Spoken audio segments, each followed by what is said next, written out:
Okay. Why not?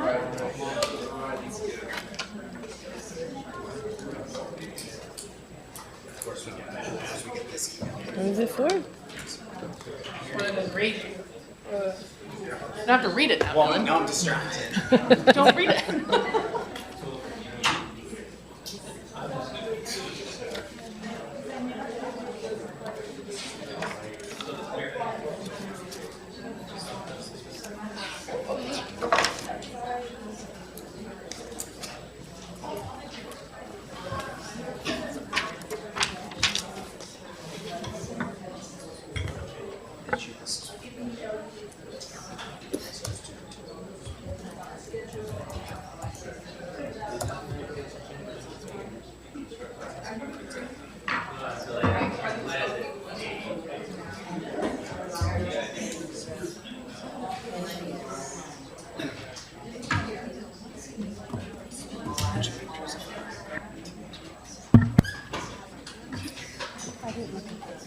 I got it.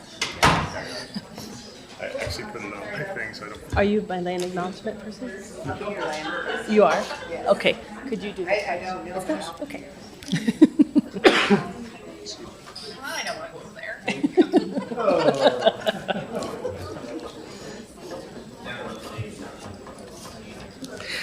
Okay.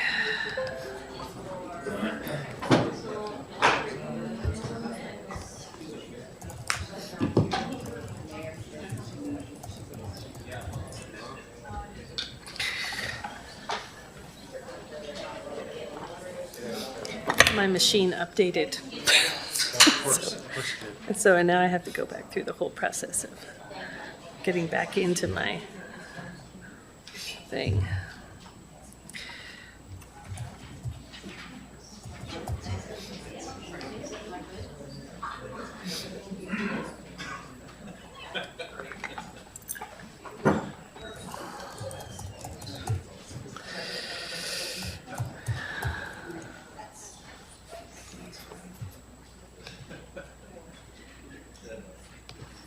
Okay.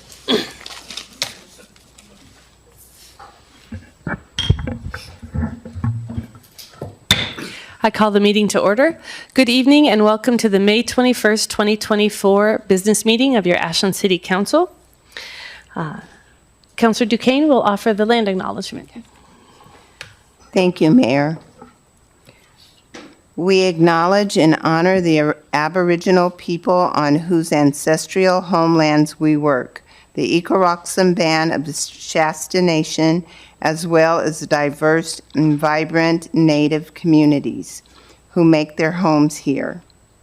We honor the first stewards of the Rogue Valley and the lands we love and depend on, tribes with ancestral lands in and surrounding the geography of the Ashland watershed, include the original, past, present, and future indigenous inhabitants of the Shasta, Tequilma, and Athabascan people. We also recognize and acknowledge the Shasta village of Wakaka, where the crow lights. That is now the Ashland City Plaza. Thank you. And Councilor Dale will lead us in the Pledge of Allegiance. I pledge allegiance to the flag of the United States of America and to the republic for which it stands, one nation, under God, indivisible, with liberty and justice for all. Roll call, please, Alyssa. Bloom, Here. Dale, Here. Ram, Here. Kaplan, Here. Duquesne, Here. Hanson. Here. Great. For mayor's announcements, just a reminder for anyone who has not yet gotten their ballot in, you still have 2 hours until, almost 2 hours, until 8 p.m. tonight to drop it at the drop box behind the library. I also have a proclamation today in honor of Building Safety Month 2024. Whereas the City of Ashland is committed to recognizing that our growth and strength depends on the safety and essential role our homes, buildings, and infrastructure play both in everyday life and when disasters strike. And whereas our confidence in the resilience of those buildings that make up our community is achieved through the devotion of vigilant guardians, building safety and fire prevention officials, architects, engineers, builders, tradespeople, design professionals, laborers, plumbers, and others in the construction industry who work year-round to ensure the safe construction of buildings. And whereas these guardians are dedicated members of the International Code Council, a nonprofit that brings together local, state, territorial, tribal, and federal officials who are experts in the built environment to create and implement the highest quality codes to protect us in the buildings where we live, learn, work, and play. And whereas these modern building codes include safeguards to protect the public from hazards such as hurricanes, snowstorms, tornadoes, wildland fires, floods, and earthquakes. And whereas Building Safety Month is sponsored by the International Code Council to remind the public about the critical role of our community's largely unknown protectors of public safety, our local code officials, who assure us of safe, sustainable, and affordable buildings that are essential to our prosperity. And whereas Mission Possible, the theme for Building Safety Month 2024, encourages us all to raise awareness about building safety on a personal, local, and global scale. And whereas each year in observance of Building Safety Month, people all over the world are asked to consider the commitment to improve building safety, resilience, and economic investment at home and in the community, and to acknowledge the essential service provided to all of us by local and state building departments, fire prevention bureaus, and federal agencies in protecting lives and property. Now, therefore, I, Tanya Graham, Mayor of the City of Ashland, Oregon, on behalf of the City Council, do hereby proclaim the month of May 2024 as Building Safety Month. Accordingly, I encourage our citizens to join us as we participate in Building Safety Month activities. Thank you. We move on now to approval of minutes. Are there any changes to the minutes in the packet? Okay, the floor is open for a motion to approve the minutes. I'll move to approve the minutes of May 6th and May 7th. Roll call, please, Alyssa. Hanson, Yes. Duquesne, Yes. Kaplan, Yes. Dale, Yes. Bloom. Yes. Before we move on to special presentations, I just want to make sure that everyone who has joined us this evening knows how to sign up to speak in front of the council. You'll see on that back left wall that there are sign-up sheets. They're these half sheets. They look like this. If you would like to speak with us this evening, please fill this out. You'll mark on here that your item is for public forum if you have come this evening to speak to us about something that is not on the agenda. If it is on the agenda, your item, then you'll make sure that you mark here under the agenda topic and item so that I know when to bring you up. We want to make sure that you are able to share what you came to share with the council, and making sure that you get this filled out will help us. Also note that you need to have this into us by the beginning of the agenda item or the public forum. So please make sure that you give it to Alyssa. Alyssa, give a wave before your item comes up on the agenda. And with that, we will move to the two special presentations. We'll start with the Guanajuato Sister City Ashland High School introduction. And let's make sure that you push the buttons in front of those two microphones. That'll make the red lights come on.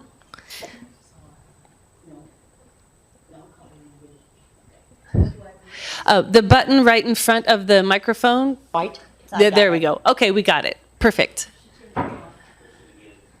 Again.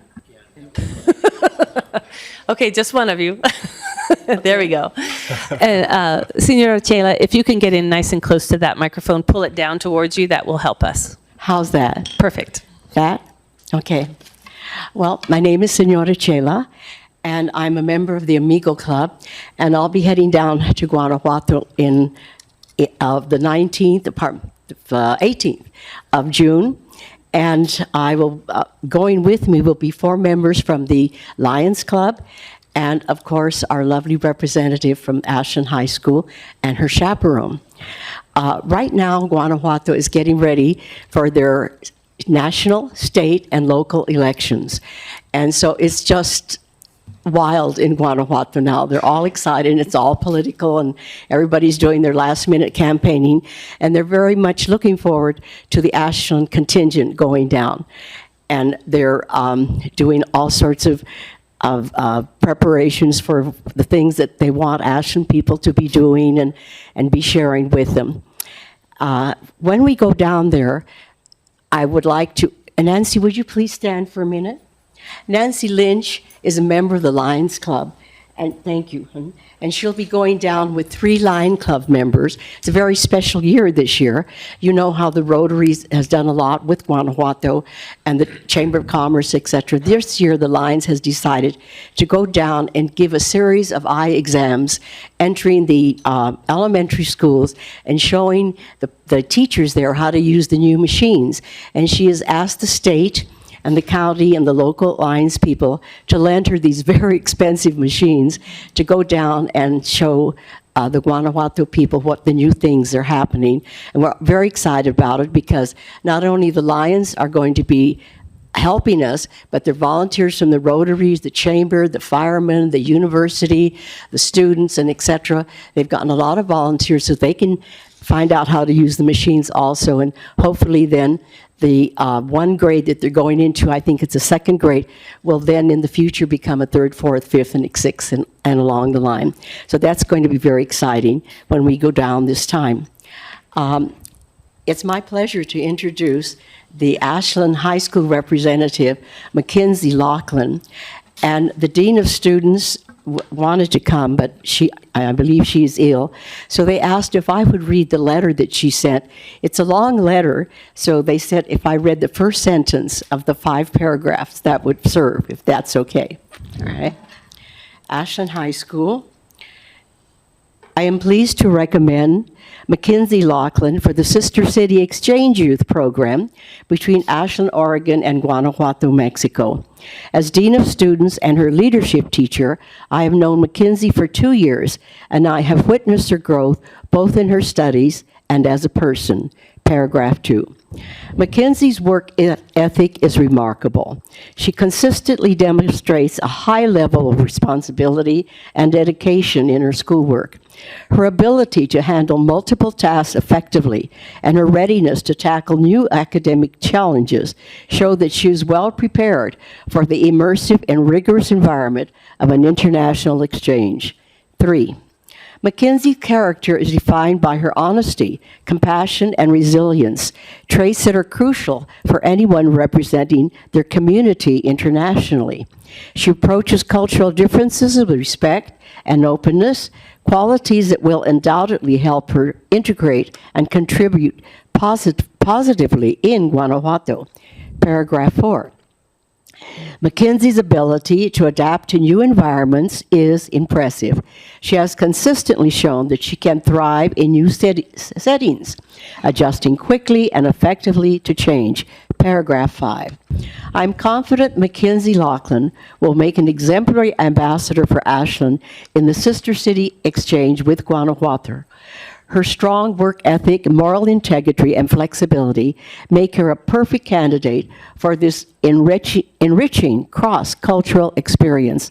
I fully support her application and believe she will both learn from and contribute significantly to this program. Signed, Sarah Weston. And with that lovely introduction, I wish to introduce Mackenzie Laughlin.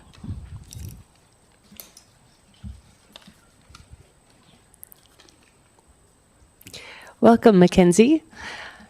So if you can just lift that microphone up a little bit higher there. Yes, thank you. Welcome. As Senora Chela said, I am Mackenzie Lachlan.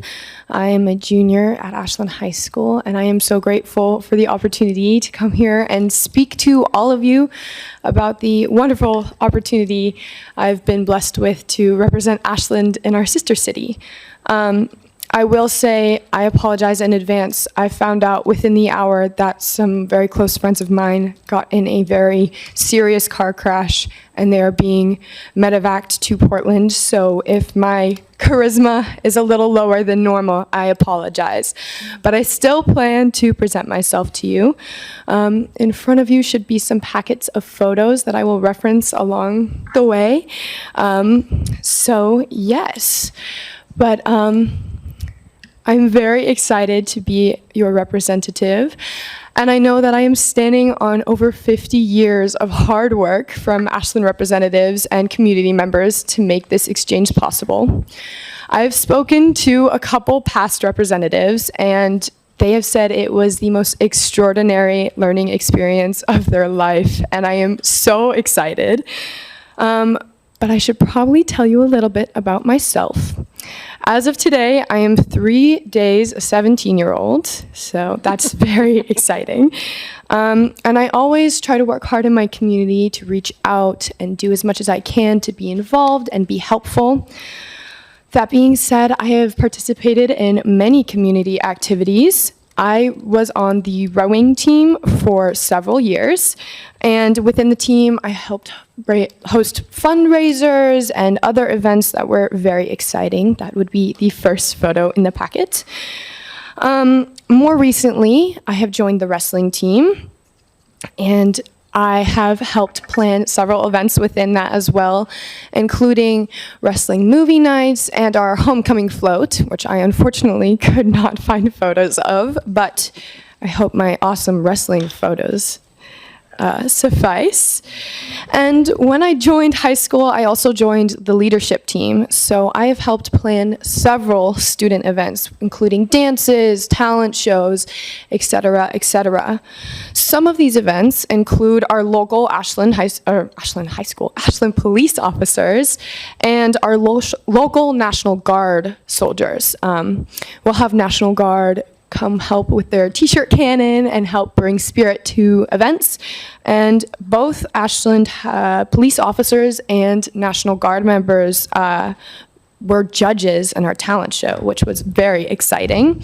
That being said, having those awesome representatives in our student events takes a lot more planning, so it takes a lot of effort. And next year, which I'm very excited about, I will be the Ashland High School Student Body Vice President. I'm very excited, so basically I get to plan more awesome events.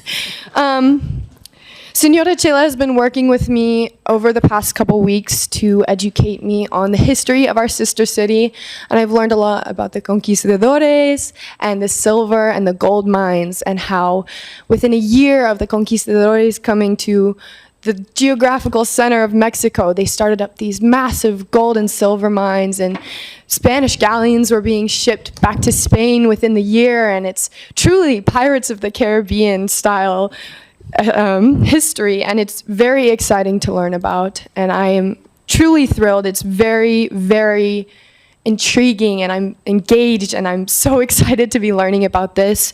And I have been given literature, and I'm learning lots, so I'm well versed on our sister city, and I'm excited to go down and have the opportunity to share Ashland and our beautiful surroundings with the people of Guanajuato. And I hope that when I come back, you'll allow me to share what I've learned down there with you all. And I'm very blessed to be given this opportunity, and I want to thank you all for letting this exchange exist for so long. It is such a beautiful thing, and I am very excited, and I cannot wait. Thank you. Well, it's wonderful to meet you. And are there any questions from Mackenzie? So Mackenzie, we are very much looking forward to your trip down to Guanajuato, and also for their contingent coming back up. They're here, of course, for the 4th of July, and so we'll be interacting with you in lots of different ways up until that point. But welcome to this process, and congratulations on being selected. I hope your friends are okay and that they are quickly on their way to full recovery. And thank you for coming in and talking with us tonight, for introducing yourself, and for sharing what this experience means to you. It's an important thing that we do in terms of the larger sister city relationship, and we appreciate that we have young people who are bringing such enthusiasm to the process. So we look forward to hearing more when you get back. Thank you. Thank you. And we move on now to the second special presentation, the Ashland Parks Foundation update. Oh, actually, wait. We're going to take a picture. Come on up. Counselors, I almost forgot. All right.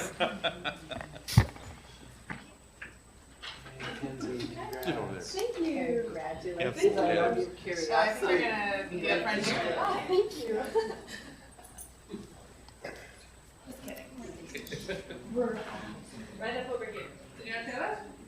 Yes, yes. Come on in. And everybody else kind of, and you right there. And everybody else kind of in and behind. All right. Conquistador. All right, perfect. Thank you.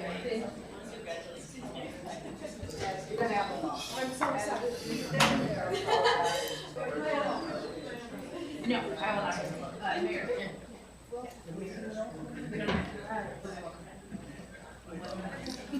Thank you.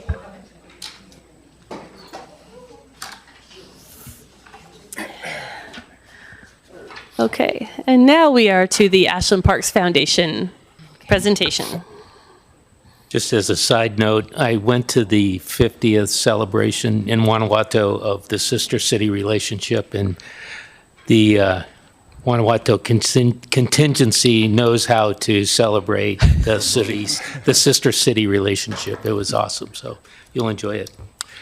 So greetings and good evening, Mayor, councilors, our interim city manager, Kata, and staff.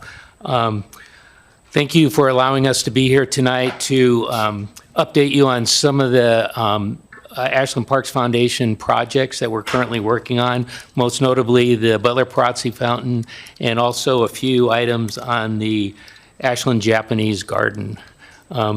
Real quick, I just want to acknowledge the people that are on the steering committee for the Butler Perazzi Fountain.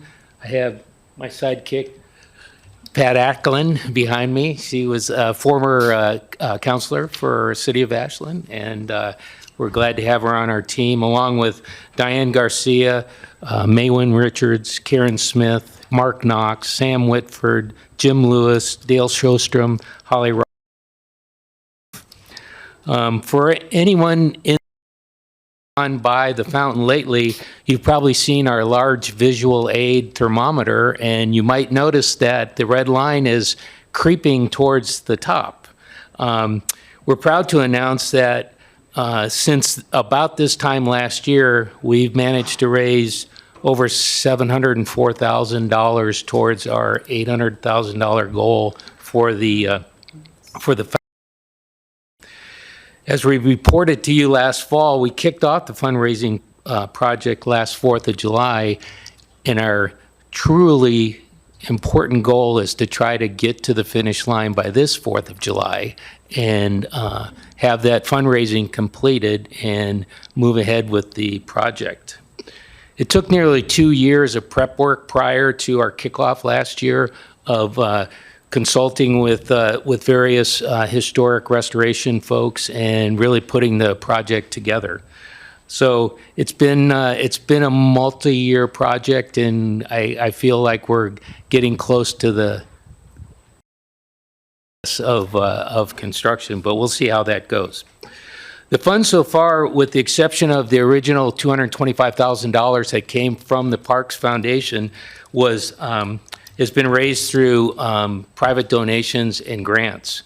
Most of the early money was all private donations, as large as a generous $200,000 donation early on, and as small as $10 here and there, or even some dollars in a donation jar when we've tabled at different events. We've had close to 450 individual donors over this past year, so I think it's pretty impressive, the amount of community input that we've had so far. Recently, our focus turned more towards the business community, and once again, I'm happy to announce that through these efforts, we've raised close to $55,000 from local businesses, including True South Solar and several others that you would know and appreciate their involvement. Could you just flip to the pie chart there?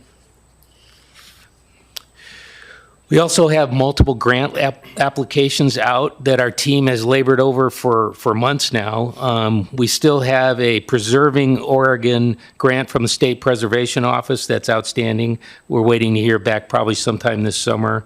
A grant from the Oregon Cultural Trust, the Carpenter Foundation, and locally the Schwim Family Foundation. We all have grants currently with them. Find out within the next month or two if we secured additional funds there. I'd like to give a big thank you to Interim City Manager Sabrina Cotta and Brandon Goldman for writing a tremendous that we've used in all these grants. You know, it's the fountain is city property. You know, here we were asking for a grant, and they go, well, do you have the authority to do that? So we were given the authority to go seek this additional money. So thank you very much. So I'd just like to say, you know, this is happening. We're getting very close, and quite frankly, we've been talking about a fountain restoration for the last 10 plus years, and I think we're really on the cusp of getting it done. Currently, members of our steering committee are working with APRC staff to develop an RFP that hopefully will go out later this summer, so we can actually pin down what the project's going to ultimately cost and the timeline for getting it done. I'd like to acknowledge some of the APRC staff members, Kevin Caldwell, the Parks Superintendent, Brandon Terry, he's the financial analyst, and Director Leslie Eldridge for their efforts to help us move this project forward. So that's it on the fountain for right now. I'd also like to just take a minute and give you a brief update on some of the things happening at the Japanese garden. I'd like to acknowledge volunteer and event coordinator manager Suleiman Shelton and his APRC staff for really working hard to maintain and promote the Japanese garden. Anyone that's been there recently, you know, the colors are starting to come out, the garden looks great, and it's really becoming a main attraction, I think, for tourists and locals alike in our town. A couple projects that were just completed that through donations from, once again, generous donors. The koi pond, which was just built last year but needed a filter rebuild, that project got completed within the last few weeks, actually last month, I think the end of last month, which was an important project. And once again, the main donor, Jeff Mangin, funded that project to get the pond in better shape. And you know, the koi are a main attraction when you go to the garden, so it's pretty neat. Also, a portion of the black pines that were originally planted did not survive, and recently, through Suleiman Shelton's hard work, secured some donations to actually replace the pines that did not survive the original planting. And so with some in-kind work from Solid Ground Landscape and some generous donations, those pines are going to be replaced in the next couple weeks, and the garden will become more complete. So And finally, this isn't a Parks Foundation project, and Director Eldridge wanted me to point it out. It's actually a Parks Commission project, but the Parks Commission approved some much-needed ADA parking across from the Japanese way, and we're kind of hoping that that comes about and really makes the garden more accessible to all individuals around. So that's it for now. I just wanted to kind of give you an update, and I'd be glad to answer any questions if there's things that you might want to know. Questions? Councillor Hanson. Thank you, Mayor. Go ahead, Councillor Duquesne. You both were quick to the draw there. Go ahead, Councillor Duquesne. Quick draw. I'll be quick. I just had a quick question about when all the funds are in. Yes. Can you tell us how long it'll be until it's beautiful and done and the water's flowing again? Well, the water is currently flowing. Yeah. The project, now, this is a guesstimate on the project timeline, but if I was in control, we would have an RFP out, we'd get response back, we'd shore up the project, and the building season would probably be start April 1st, 2025, when a project might start. And I've heard estimates that it could be as short as 3 months a project, but it's probably going to be longer. So I think the project will probably take place in 2025, and the amount of months that it takes, I'm not actually sure. Thank you, Mike. Councillor Hanson. Hi, Mike. Yeah, congratulations. We've been watching the thermometer go up, and it looks like it's going to blow here soon. We're hoping it blows soon. My question is, does the foundation have plans for kegger in the Japanese garden once you reach all the money? We've talked about a VIP celebration. And, I hope that happens. Yeah.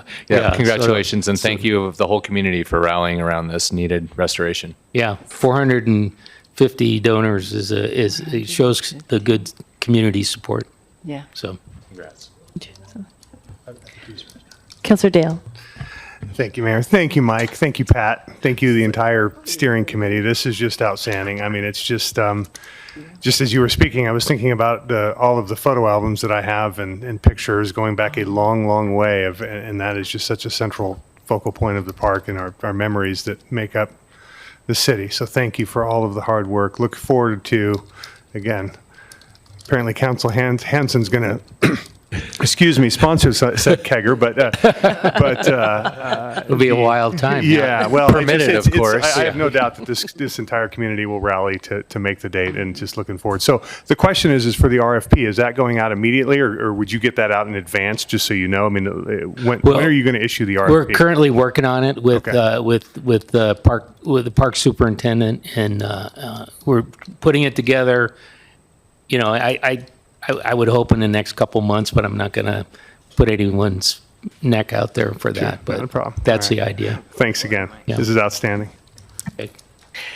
So I would just add my own thanks. One of the things we don't often think about is the structural importance of the Ashland Parks Foundation, because it's very difficult for city municipal operations to be fundraising arms for any type of special project. And so the Ashland Parks Foundation continues to step forward when we have important projects, public art projects, projects in the park, that sort of thing.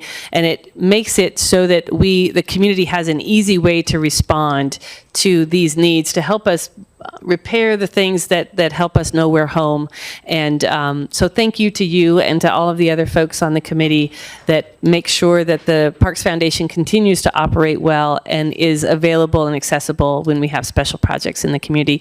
I can't wait to celebrate the new fountain myself as well. That would be great. And thank you for coming out and sharing the update with us. Okay. Thank you very much.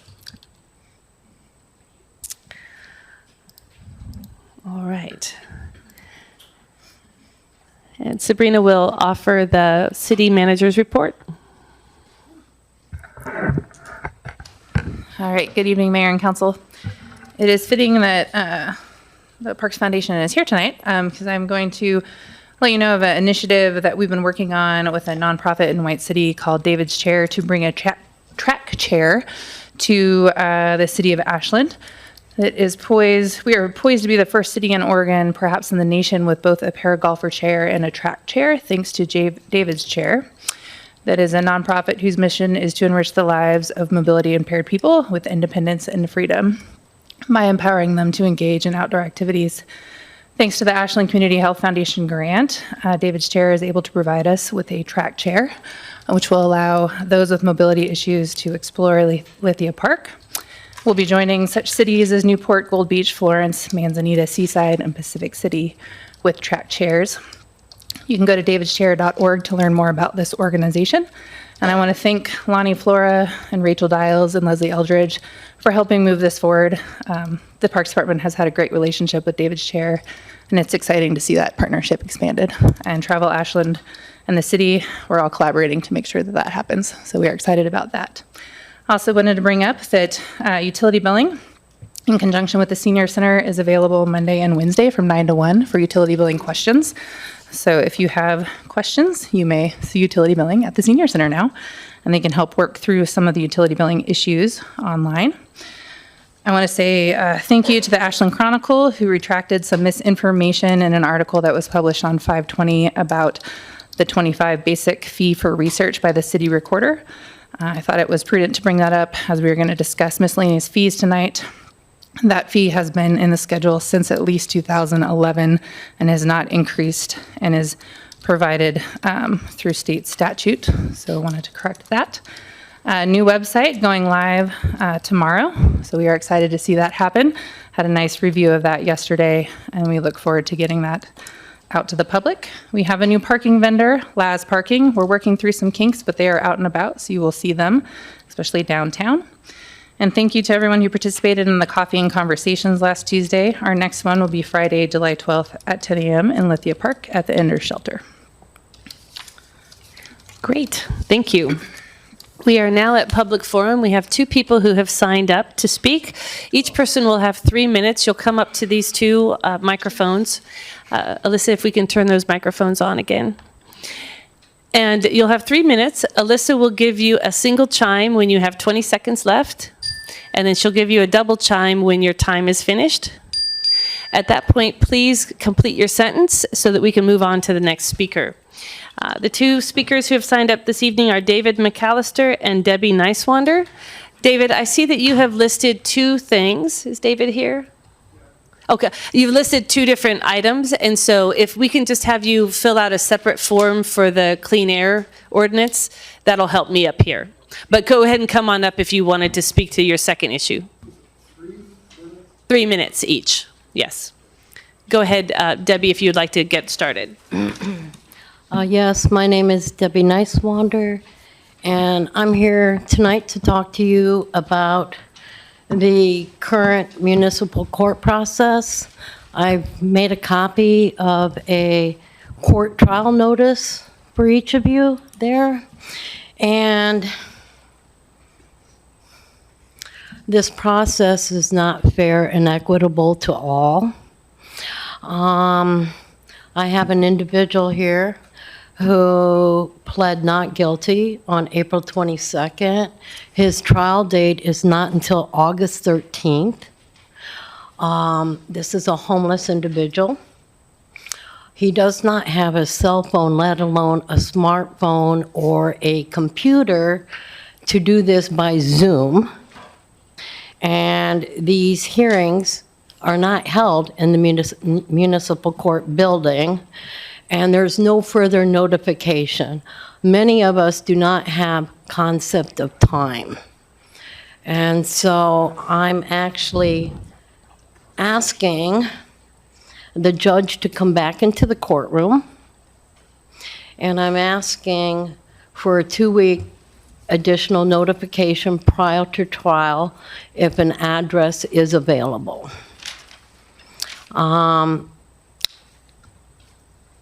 If they don't show up for trial, it's an additional $70 fine, and then they're judged as guilty, and they have to pay the total presumptive fine amount, and it causes unnecessary warrants if it falls under a misdemeanor, and then the judgment goes directly to collections, which doesn't really make somebody want to, proceed with work and other things. It just it's another thing that causes instability.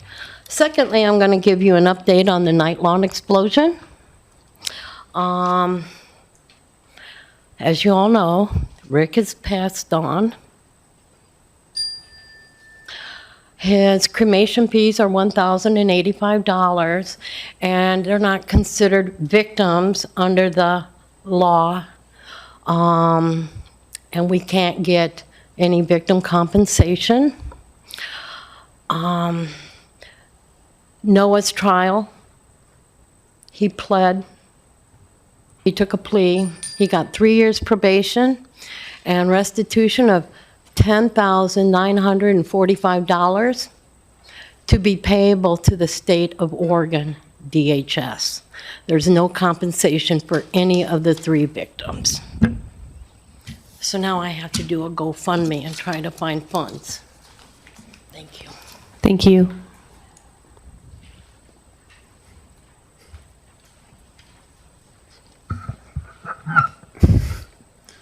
Mayor Graham, City Council members, thank you for letting me speak here tonight.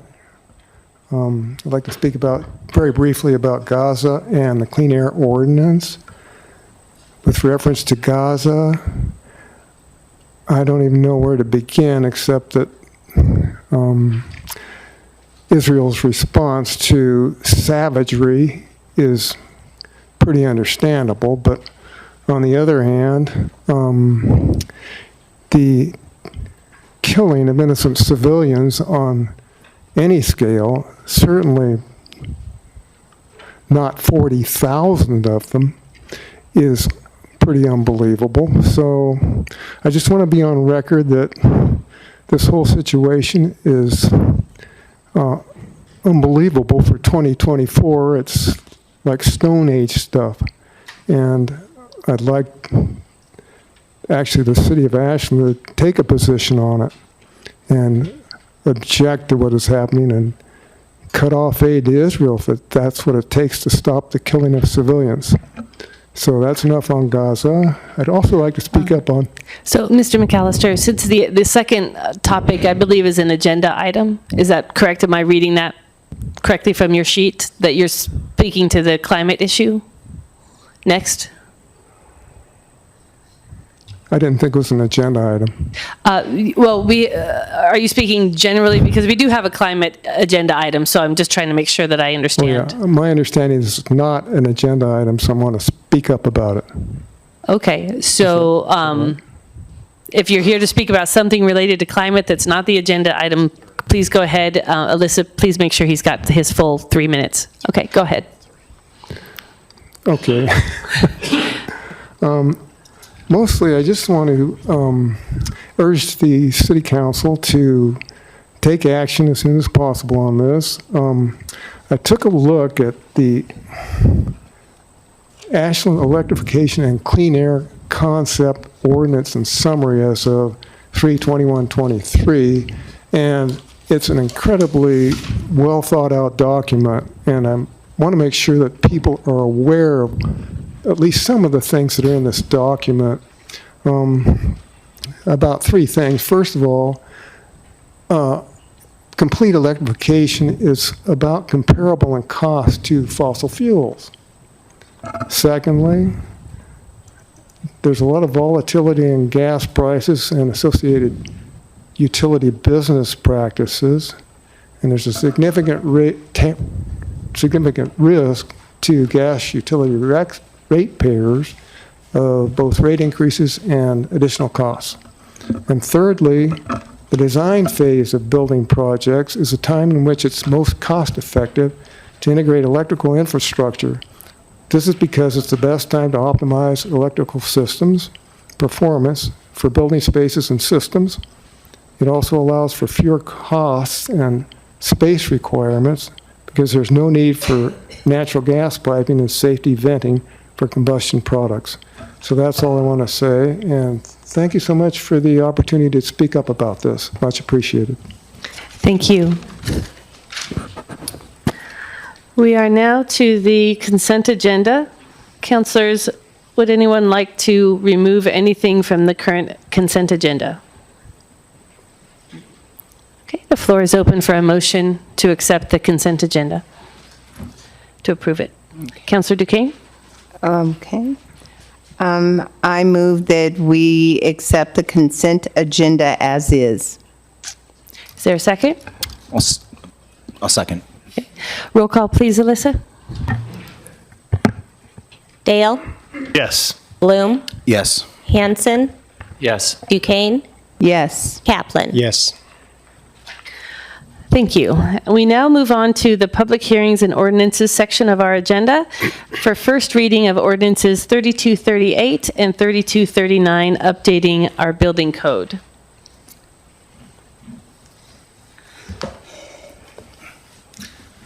Good evening, Mayor and Council. Brandon Goldman, Community Development Director. And to my right is Stephen Matiaco, our building official, and incidentally also a Director at Large for the statewide Oregon Building Officials Association. So to give you a brief introduction of what you're looking at this evening, the proposed ordinances, both 3238 and 3239, are being presented to the council in order to update and align Ashland's building codes with current state and federal requirements and standards. These amendments are intended to ensure compliance with safety regulations, enhance public safety, and maintain eligibility for federal programs.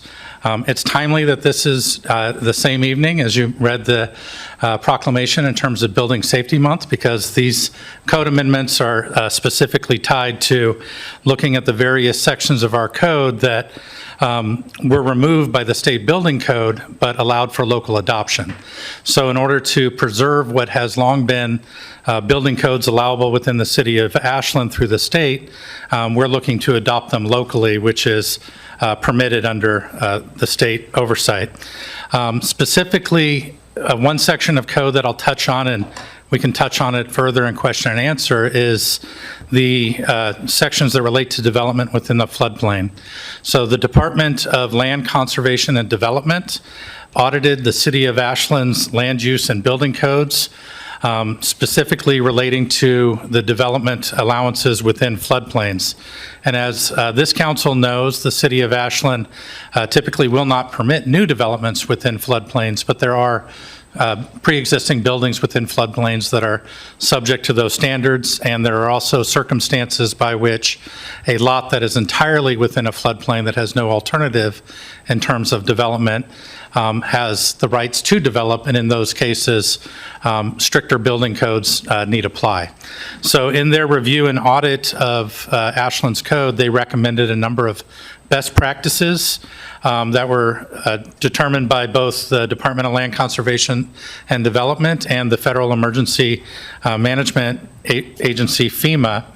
And so those suggested building revisions have been incorporated into the proposed ordinance.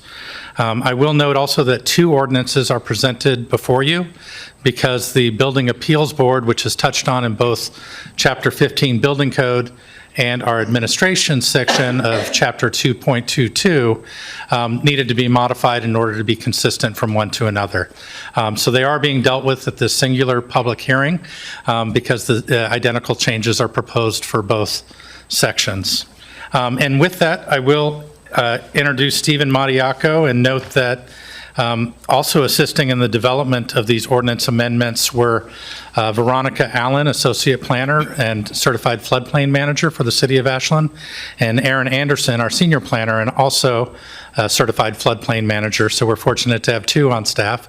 And if there are specific questions related to floodplain standards, we may be able to call on Aaron, as he's in the audience this evening, to assist. But with that, I'll turn it over to Stephen to talk more specifically about the individual changes proposed. Thank you, Brandon, and thank you, Mayor Graham and members of the council for having us here tonight. So as Brandon mentioned, we're here to bring forth ordinance 3238 and 3239, basically amending Title 15 of the Ashland Municipal Code, which is the buildings and construction.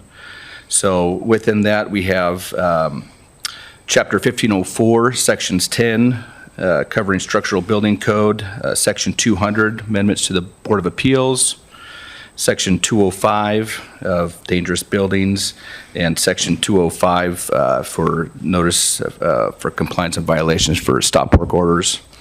And then in Chapter 1510, as Brendan mentioned, we have a flood damage prevention regulation, Chapters 15, 16, and 20 for the plumbing and electrical code, and 1536 for numbering of buildings. So to start off with 1504, Section 10, as Brendan mentioned, there's sections in the code that were previously covered by the Oregon Structural Code, Oregon Residential Code, that were previously exempted and made available by local adoption. And this happened in the 2019 of the Oregon Structural Code, and there was amendments prior to the 2021 adoption of the Residential Code that brought the allowance of the exemption. And till then, we have not made the local adoption, so we thought it probably be important to add these items back into the code just to make sure we're providing safety for the welfare of our public and people that visit our city. So items within that that were previously exempted, available for local adoption, include retaining walls over 4 feet in height that are, affecting a regulated building or have soil surcharges on them. Fences over 7 feet in height, tanks that are not supported by a regulated building that could have hazardous materials or affect other properties, sloping on them. We have cell towers, flagpoles, ground mount solar, signs, and swimming pools. So those are all the items that we are proposing to bring back under local adoption that would be still under the authority of the state building code and regulated by the authority and how they have it laid out. The next section, 1504-200, was the Board of Appeals. And basically what we did to amend that was just add some procedures for notification and qualifications for board members. And as you'll see, as Brendan mentioned also in Chapter 2, administrative section, Chapter 222 was also amended to be in line with the selection process. 1504-205 is dangerous buildings. This is a new section that we've added that was not previously in our code. And what we did there was we looked at what Jackson County had. We looked at City of Medford. And basically what Jackson County had in theirs, this was we mostly took to propose for our section, is from the 1997 Uniform Building Code for dangerous buildings. Just some items pulled out of there. Section 1510, which is for the flood damage prevention regulations. Basically just making sure we're aligned with FEMA for their regulations so that we are eligible for those federal flood insurance and disaster recovery funds. The plumbing code and electrical codes, chapters 15, 16, and 1520, are very minor. They're basically just, we were getting in line with the current Oregon revised statutes and Oregon administrative rules to make sure we were quoting the correct rules and statutes for that, which was a little bit outdated. And 1536, the number of buildings, this one was just updated to provide consistency with the Oregon Fire Code, which is already adopted locally, and we'll just be in line with that now. So, and with that, that summarizes in brief the 66-page ordinance presented before you for this evening's consideration. Staff is available for questions at this point. It is technically a public hearing, so if there's anybody that wanted to speak, we could take questions now or after. So let's take questions now, and then we'll open the public hearing, and then if we have testimony, we can bring you both back up for additional questions. Councilor Bloom. Thank you, Mayor. Thank you both for being here. So my questions are kind of aligned with 15.04.205. I'm concerned that this could disproportionately affect low-income residents who might not have the financial resources to make the necessary or required repairs. If you could shed some light on this. So what assistance programs are in place or could be established to help low-income residents to make those repairs? Are there any provisions for granting extensions or exceptions? And will the city ensure that enforcing these regulations do not lead to increased homelessness or displacement? So I'll preface my response and then turn it over to Stephen, but the section on dangerous buildings is really looking at situations where, for example, after a natural hazard like an earthquake or a fire, there's significant damage to a building. It's not really a building maintenance code requirement, where if somebody has failed to maintain their property, obviously overgrown weeds or paint or issues like that would not trigger a dangerous building. It really does have specific criteria in terms of public safety, not to be habitable.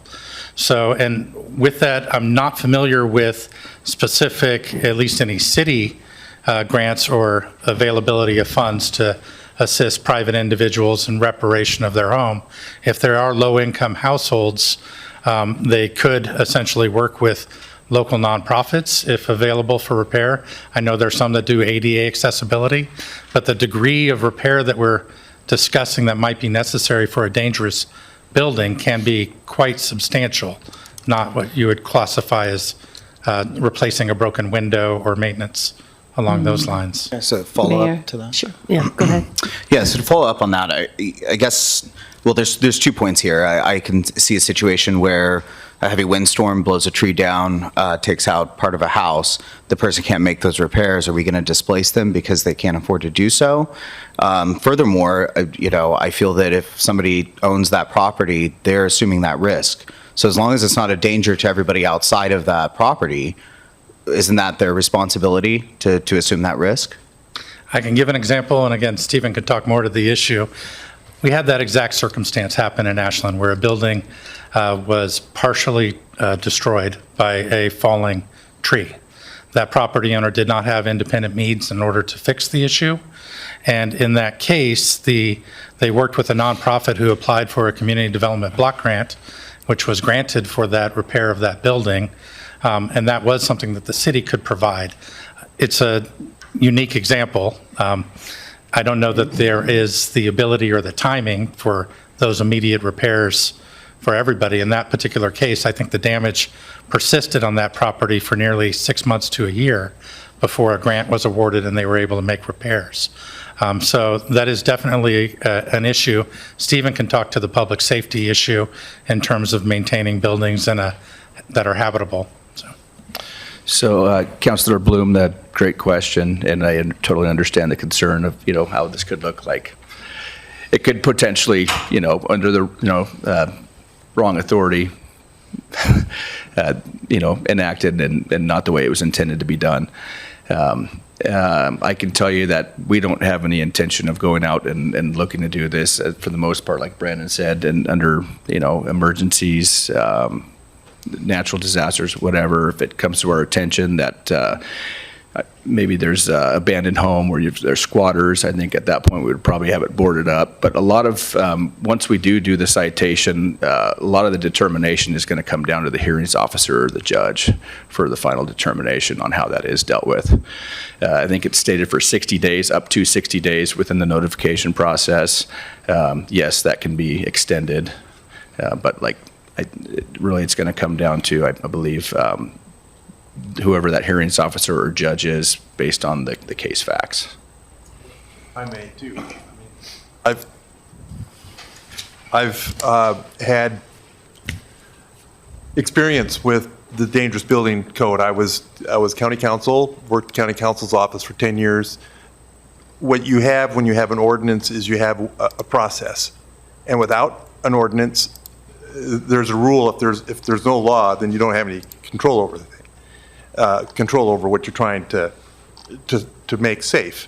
So for the dangerous building code, something that was used, at least could have been used, at least I know of 2 occasions since I've worked here at Ashland, in which it's not about whether the house is not painted right or that it doesn't fit within, but clearly it is something dangerous. It's not just dangerous to the people that are there, but it can also be dangerous to people that are close by, fire dangers and those types of things. So with that process, as been spoken here, you have a person who owns a house has a process by which they can say, this is not dangerous, or we can fix this, or a hearings officer can be involved. Otherwise, you're sitting there, and I think we've seen it happen on a house that's nearby here that we've been dealing with for the last year and a half, 2 years. And can be sewer and all the different kinds of things that go along with that. So if you don't have the rules, it gets much more complicated. It takes a lot more time to take care of the problem that you have in front of you. No, I appreciate that. Thank you. I just want to make sure that, well, a couple of things. One, that we're ensuring that we have programs in place to help folks that, no fault of their own, there's been damage to their building. And the last thing I think that we want to do as a community is to just displace those people for something they had no control over. And secondly, a recognition that I think that there is an assumption of risk if you own a property, and if you decide, if it's not a danger and it's determined that it's not a danger to anybody else, in the community, that we should be giving some leeway to that property owner to assume that risk. And I want to be careful legally that we're not getting into a situation. So, thank you. Councillor Duquesne? Thank you, Mayor. And thank you, Councillor Bloom, because that was my original question. We want to keep people in their homes.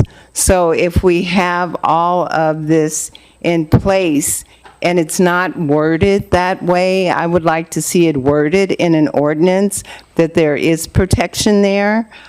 Because when I read this and I looked at all the new wording, it's a little problematic. My question is why is the state of Oregon specialty codes not enough? You said that you just added this. So why, what the state of Oregon has now, why is that not enough? They don't address it at the state level. They want to give the power back to the local municipality to address it how they would like to address it. So you had mentioned before that it's in other municipalities, and now we are adopting it. Why? That's up to you. Why would you? Okay. Brandon, can you speak to that? Yeah, I think that, as Doug McGarry indicated, we have had examples of abandoned buildings that have not had any maintenance done on them for decades that reach a state that could potentially meet the criteria of a dangerous building. No assessment's been done, so we can't say conclusively that it has. But in order to make that evaluation, having a process in our code that starts with really the building official doing an external examination of the property, and then knocking on the door if nobody is there, reaching out and finding the property owner and trying to request entry into the building to make that determination.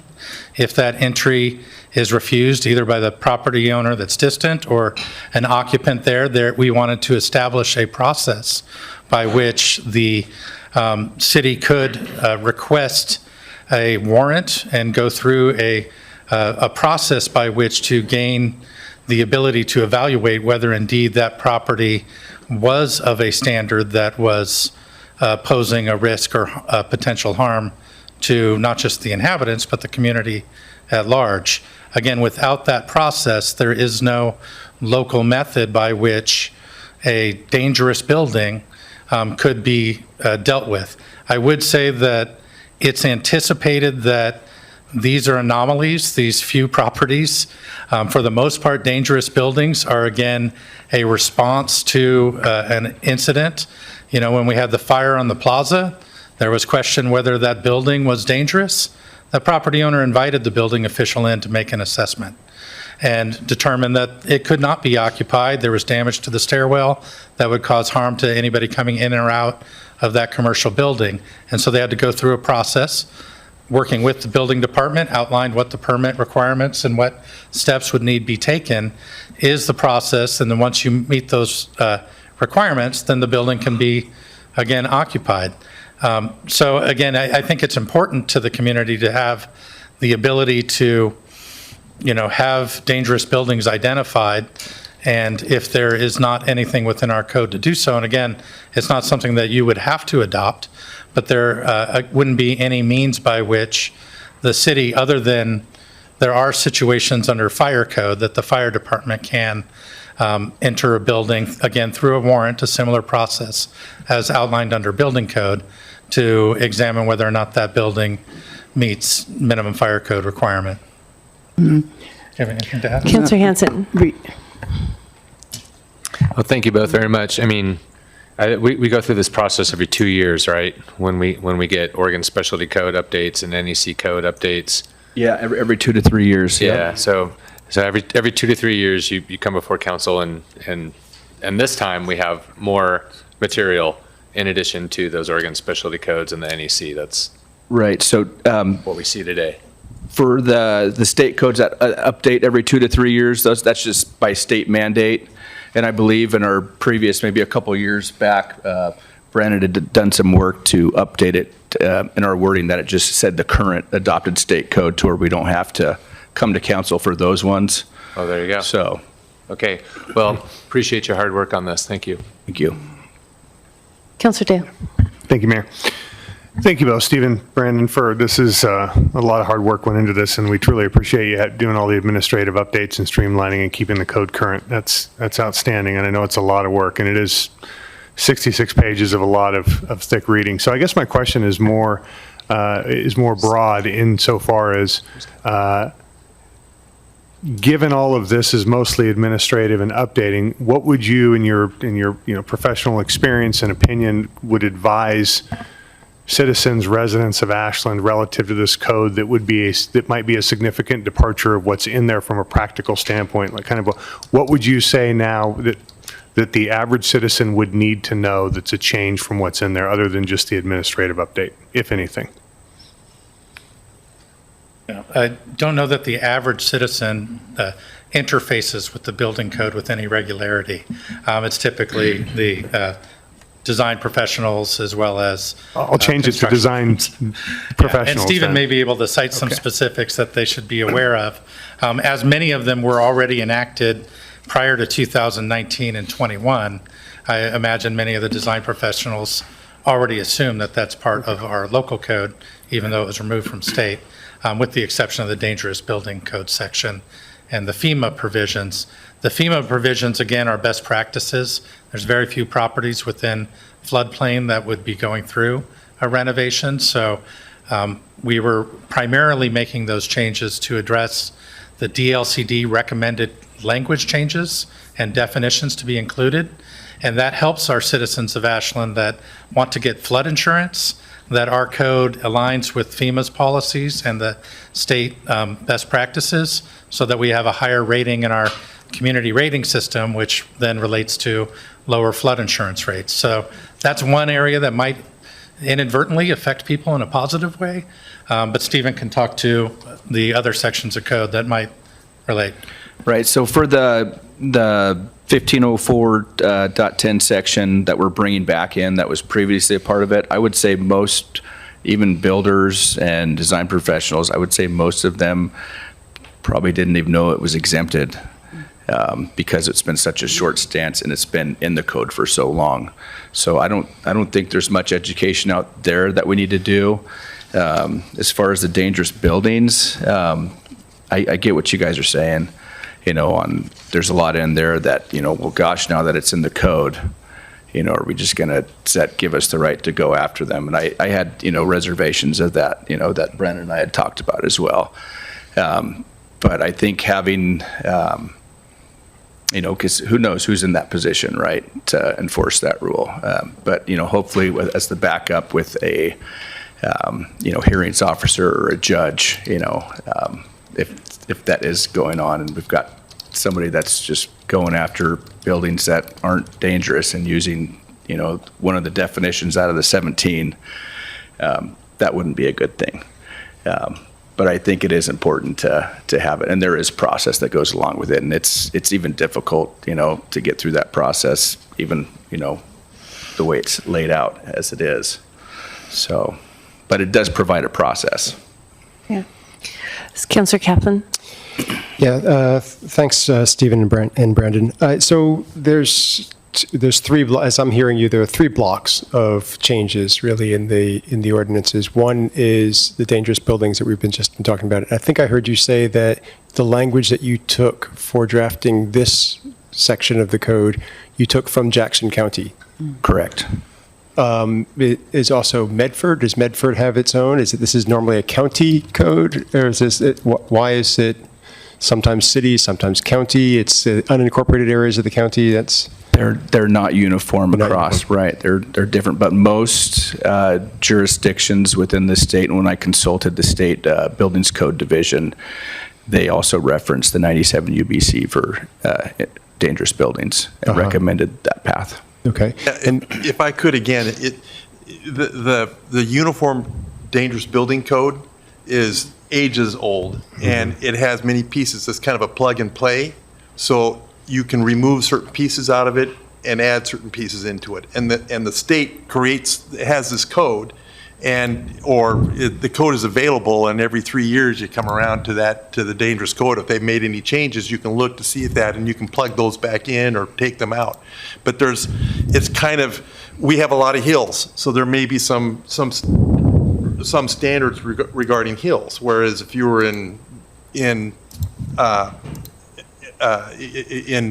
Nebraska, you wouldn't have the same kind of building concerns that you might have in the city of Ashland in Oregon.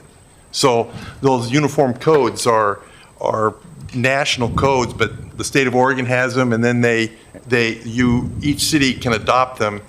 And like I said, kind of a plug and play. You use what pieces out of it.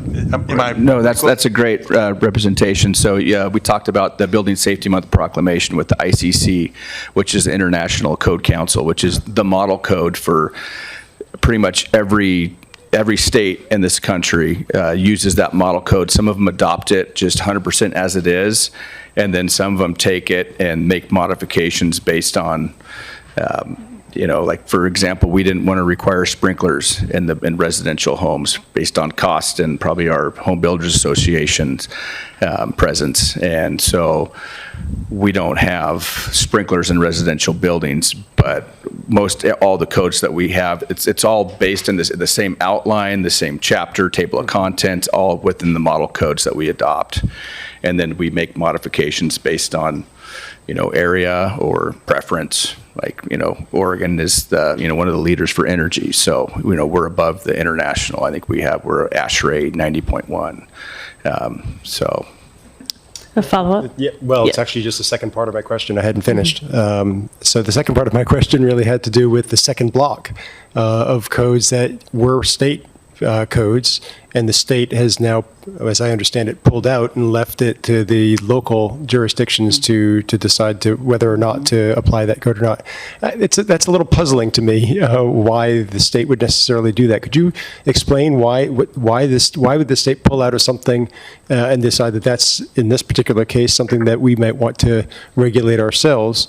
Is the state little by little getting out of building codes? Because there are other ways in which the building codes are applied, and we have, I'm sitting on the League of Oregon Cities, one of their advisory committees, and there's concern that the state won't let cities apply building codes that are different than the state building code. So how does the state decide when they want to keep a code at the state level and when they want to go ahead and let the cities step in? Good question, Councilor Kaplan, and I'll do my best to answer that. So as long as I've been in building codes, it's kind of ebbed and flowed.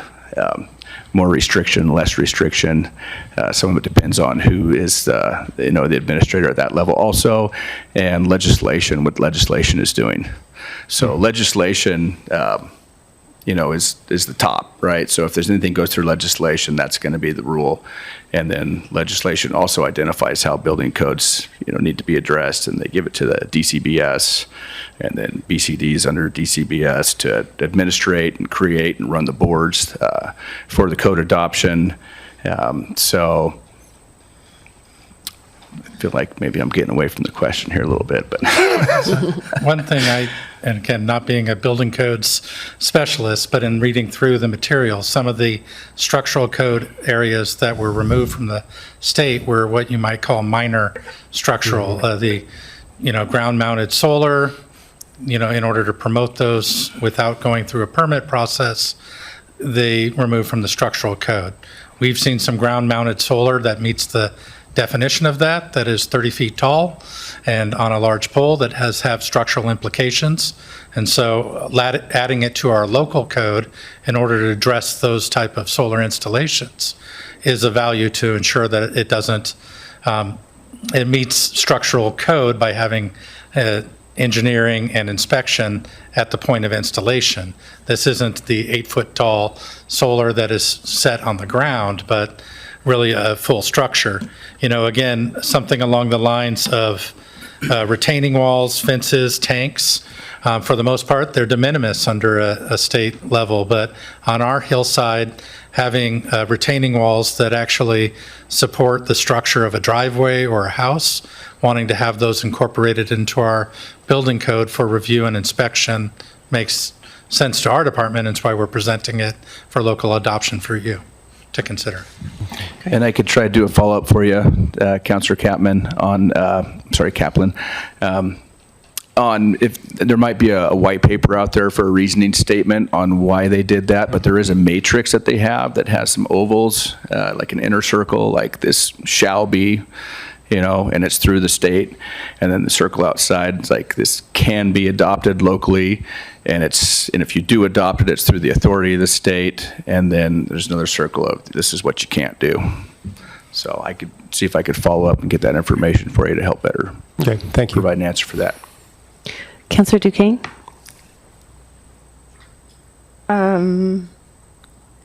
I think that it was partially answered, so I'll give it to Councillor Bloom. Councillor Bloom?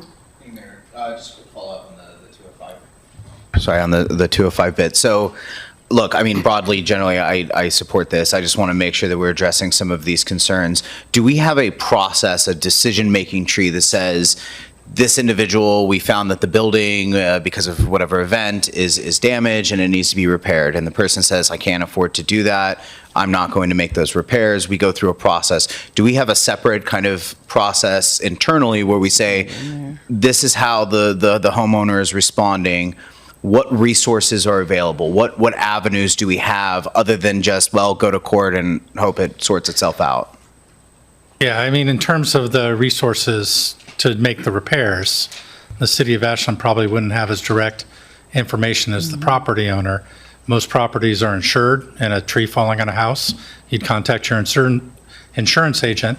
If they indicated that they, needed more time to make the repairs, I'm sure internally we would look at that. I think the code says 60 days, but if they ask for an exemption to that, that could be considered. But again, I don't have a process within the community development department to evaluate the cost of repairs necessary and whether there are any city or state or nonprofit resources available for that person. So I know that's not answering your question in the affirmative, but we don't really have a process set up to help private property owners repair their property. I guess to follow up, to elaborate a little bit more, I guess what I'm really looking for is if we could have an internal policy that says, in the event of this kind of action, we will do our utmost to provide as much information as possible to the homeowner of what programs are out there, what subsidies, the CDBG grant, a packet here. Sorry that this happened to you.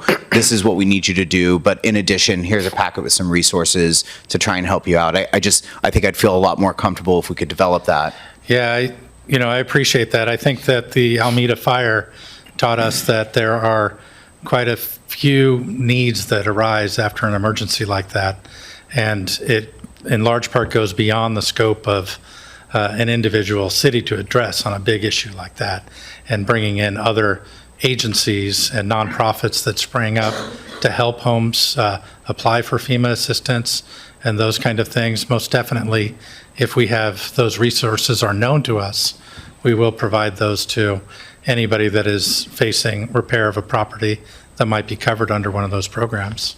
Do you think the development of something like that would go well with Housing and Human Services Committee to maybe talk about this and see how we can develop some kind of resource packet for individuals? I'm not sure. I think it's a unique situation that you're referring to In the last 20 years, it probably, outside of the Almeida fire, would have likely been utilized once or twice. So in terms of developing a packet of information, it might be valuable, but it might need to be amended by the time an incident arises. So unfortunately, I'm not sure. Councilor Duquesne. Thank you, Mayor. Just to kind of piggyback on what was brought up earlier, reading this, it says about inspections, and it sounds to me that you have more opportunity for inspections. So if you inspected someone's home or property and you felt like it was in disarray, and back to what Councilor Bloom said, and the individual does not have the money to pay for this, it's not an Alameda fire, it's an inspection, and the person cannot afford that repair, and they have consequences that might uproot them.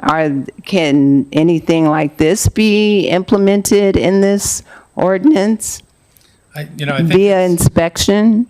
I think what you guys are discussing is the setting up of a program to outside of the building code to assist homeowners that are facing displacement due to the disrepair of their buildings. So I'm not sure how that directly relates to making code modifications that define a building as dangerous or not dangerous. Well, because it's up to your discretion, dangerous or not dangerous, and it might misplace someone. And if this were in this ordinance, that it would give somebody an opportunity to repair what's ever needed because of an inspection. I think the ordinance does provide an opportunity to repair. Yes, 60 days, but. Right, but if an applicant was working to make those repairs and couldn't do so in a timely manner, we obviously would work with them to ensure that they had the time necessary to make them. If they were not planning on making those repairs and the 60 days expired, that's when the determination would be concluded. Again, I'm not arguing the point of having a program to assist low-income people that don't have homeowners insurance might not be of value. I just don't know that it is directly correlated to the criteria outlined for what defines a building as dangerous. So it seems from the conversation and from your packet material, what we're really looking at doing here is having a way for the community to have some sort of intervention in the moment where we discover that there is a home that is unsafe for the people who are staying there. It's either going to happen because of something that's singular that happens to a single piece of property, or it's something that's going to be broader scale. It seems to me that in that moment, in that intervention, a big part of how this plays out is going to be the approach that we have. And what I've seen from the Community Development Department, and I think that we support and we have supported in our official documents as a council, is to be customer service oriented. And so what that means is that when an intervention happens, what I'm taking that customer service orientation to mean is that we are intervening for the safety of that person, and we are looking for a positive resolution that keeps that person in a safe house. And it seems to me that many of these instances, especially if they're single issue instances, that intervention is needed and might be, in fact, the catalyst to help this person find those other resources, right? They're not likely understanding that they're there, they're not taking action on them on their own, but perhaps this circumstance allows that. And I would expect that we would behave in a way that is about trying to find those resources, that we would put some time into that in that moment, but not necessarily before, because by the time we could use a packet, say, it wouldn't be useful anymore. But that we would, in fact, go and see what we could do. And certainly if we're looking at something that is landscape level, then there's going to be a whole bunch of resources, and then part of the city's job would be to identify those resources for the multitude of community members who need them. So is that how we should be thinking about this? Is that understanding an accurate reflection of why we're looking at this, to be able to do that? Yeah, I think that speaks directly to the underlying intention to promote public health and safety, that you're absolutely correct, as you are all, that trying to have somebody live in a house that is safe for them is the primary objective of the Building Codes Division, our own building department. And so we would be looking at what resources do we have available or can reference to help somebody make those needed repairs to stay in their house. Again, I feel that is something that we will look at the circumstances as they exist. The circumstances of a dilapidated and severely dilapidated house that is occupied by non-owners or squatters that are staying in that property, they may be less amenable to working with the city in terms of finding that, but I still think that we would be in a position to identify alternative living arrangements for somebody if the property owner was wanting to make those repairs to the house. So, and I bring that up as an actual, or not it wasn't inhabited, but an abandoned property where the resolution in working with the property owner over the course of many months was not to tear down the property, but to facilitate the land division and sale of a portion of the property to facilitate the repair of the front. So again, there's a lot of different solutions, and I think we'd work with any property owner or resident in order to identify what would work best for them. The intention's not to knock on doors and displace people in order to tear down structures. So. Right. So I had one follow-up question that came in to our council emails about the definition of historic structures in Ordinance 3238 and the definition of, and have you received that, Brandon? I did. Could you just speak to that, help us understand that question? So, I think that the letter that the council received is, appropriately asking the question, does this definition located within the building code defining historic structures have implications citywide? Without other definition, that argument could be made, but we do have definitions of historic structures in Chapter 18.6.1 that states a historic structure or site usually over 50 years old, which possesses the historical or architectural significance according to the cultural resources inventory of the city of Ashland and/or based on the criteria for listing in the National Register of Historic Places. And I think that was one of the key components of that letter, is that by not identifying eligible for National Register listing, that could be problematic. If a property was damaged by a flood and needed to be restored and met those requirements, it would be subject to our physical environmental constraints review because it's a building within a floodplain. And as such, we do have in Chapter 18.52 a requirement for site review. Our physical environmental chapter would apply for floodplain development, and our historic district development, if it was within a historic district, all outline the standards very conclusively in terms of the intention of maintaining historically significant buildings, whether they are or are not listed on the National Register.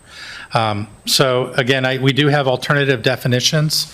The letter referenced a specific definition in the ORS and stated that the building code definition was incompatible with that. The section that was referenced in ORS in the letter that you received, ORS 358, 487, is really the determination for application for special assessments for a historic property. And that's really a request for tax abatement for improving a property to maintain its historic integrity. So it is a voluntary program under the state to seek that status and receive that special assessment. So again, not directly applicable to either building code or physical environmental constraints. Great, thank you. Any remaining questions before we open the public hearing? Okay, so I open the public hearing. Alyssa, do we have anyone who has requested to speak? Okay, I'll close the public hearing. Are there any final questions of staff? Councilor Duquesne. Thank you, Mayor.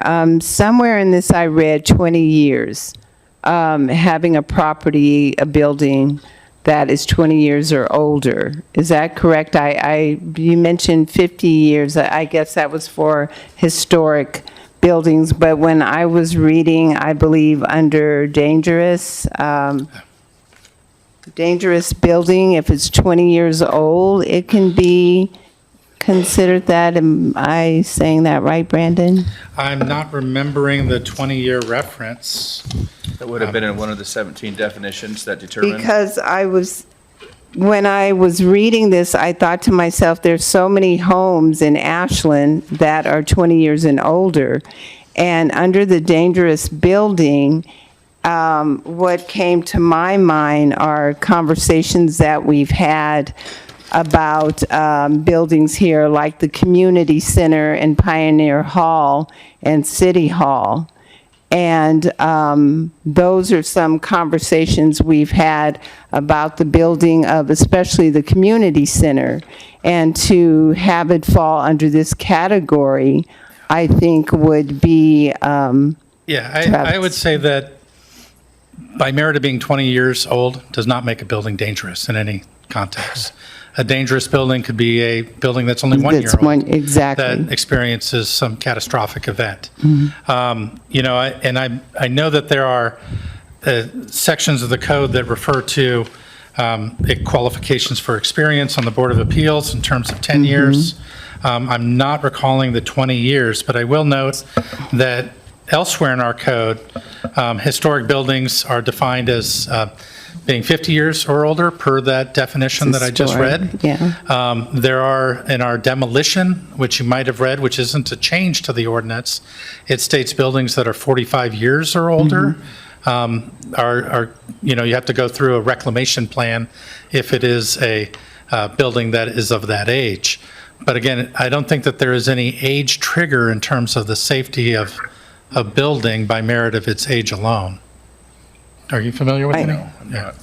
No, okay. All right, I just wanted to clarify that, and I really wouldn't want to see community centers and Pioneer Hall fall under a dangerous building. Great. So if there are no additional questions, the floor is open for a motion. Note in your packet that we need two separate motions, one for each of the ordinances. And so the floor is open. Councilor Hansen. Yes, I'd like to make a motion. Okay, bear with me. I move to approve first reading of ordinance 3238 and ordinance amending chapters 15.04, 1510, 1516, 1520, and 1536 of Title 15, or as amended, and schedule second reading for June 18, 2024. I also move to approve. Let's do one at a time. Thank you. Because they're separate ordinances. So is there a second?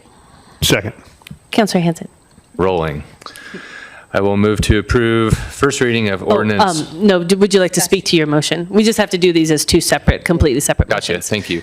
I just appreciate staff keeping us current, and I understand the pragmatic components of the additional ordinances. I think we've spoke to it really well here, and I hope all concerns are addressed. Councilor Dale. Councilor Bloom? Yeah, just real quick. I do support this, and it's not that I think that anybody's going to go out and start targeting people or anything like that. I just saw this as kind of a catalyst to maybe start having that wider conversation about what happens in the case of an individual building or a whole community. And let's say we have a wildfire, and are we starting to think about that? And if not, let's kind of put it top of mind to think about in the future. But I really appreciate the work you both did on this. Thank you. Councilor Duquesne. Thank you, Mayor. Looking at this and reading through it, to me, it seemed like an overreach. I think that I don't understand why some things had to be adopted. I know it's up to each individual municipality, but I will not be supporting this. Thank you. Any further discussion? Roll call, please, Alyssa. Duquesne, No. Kaplan, Yes. Dale, Yes. Bloom, Yes. Hanson. Yes. Motion passed. Thank you. And thank you both for preparing this. We'll move on now to the next ordinance, or the next motion. So regarding 3239. Councilor Hansen? Thank you. Again, I move to approve first reading of ordinance 3239, an ordinance to amend section 2.22.101, establish membership of the Building Board of Appeals, Chapter 2.22, or as amended, and schedule second reading for June 18th, 2024. Second.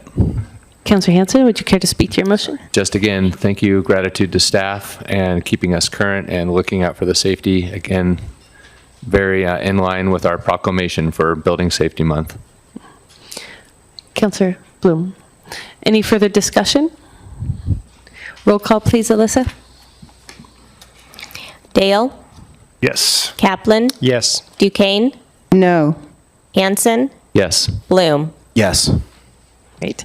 Thank you again both so much. And as we're making our transition to the miscellaneous fees section, I just want to remind anyone in the viewing audience the importance of checking your homeowner's insurance before wildfire season starts and making sure that you have it. One of the things that we learned in the Alameda fire is the importance of making sure that not only is everyone insured, but also that their limits are adequate to the risks.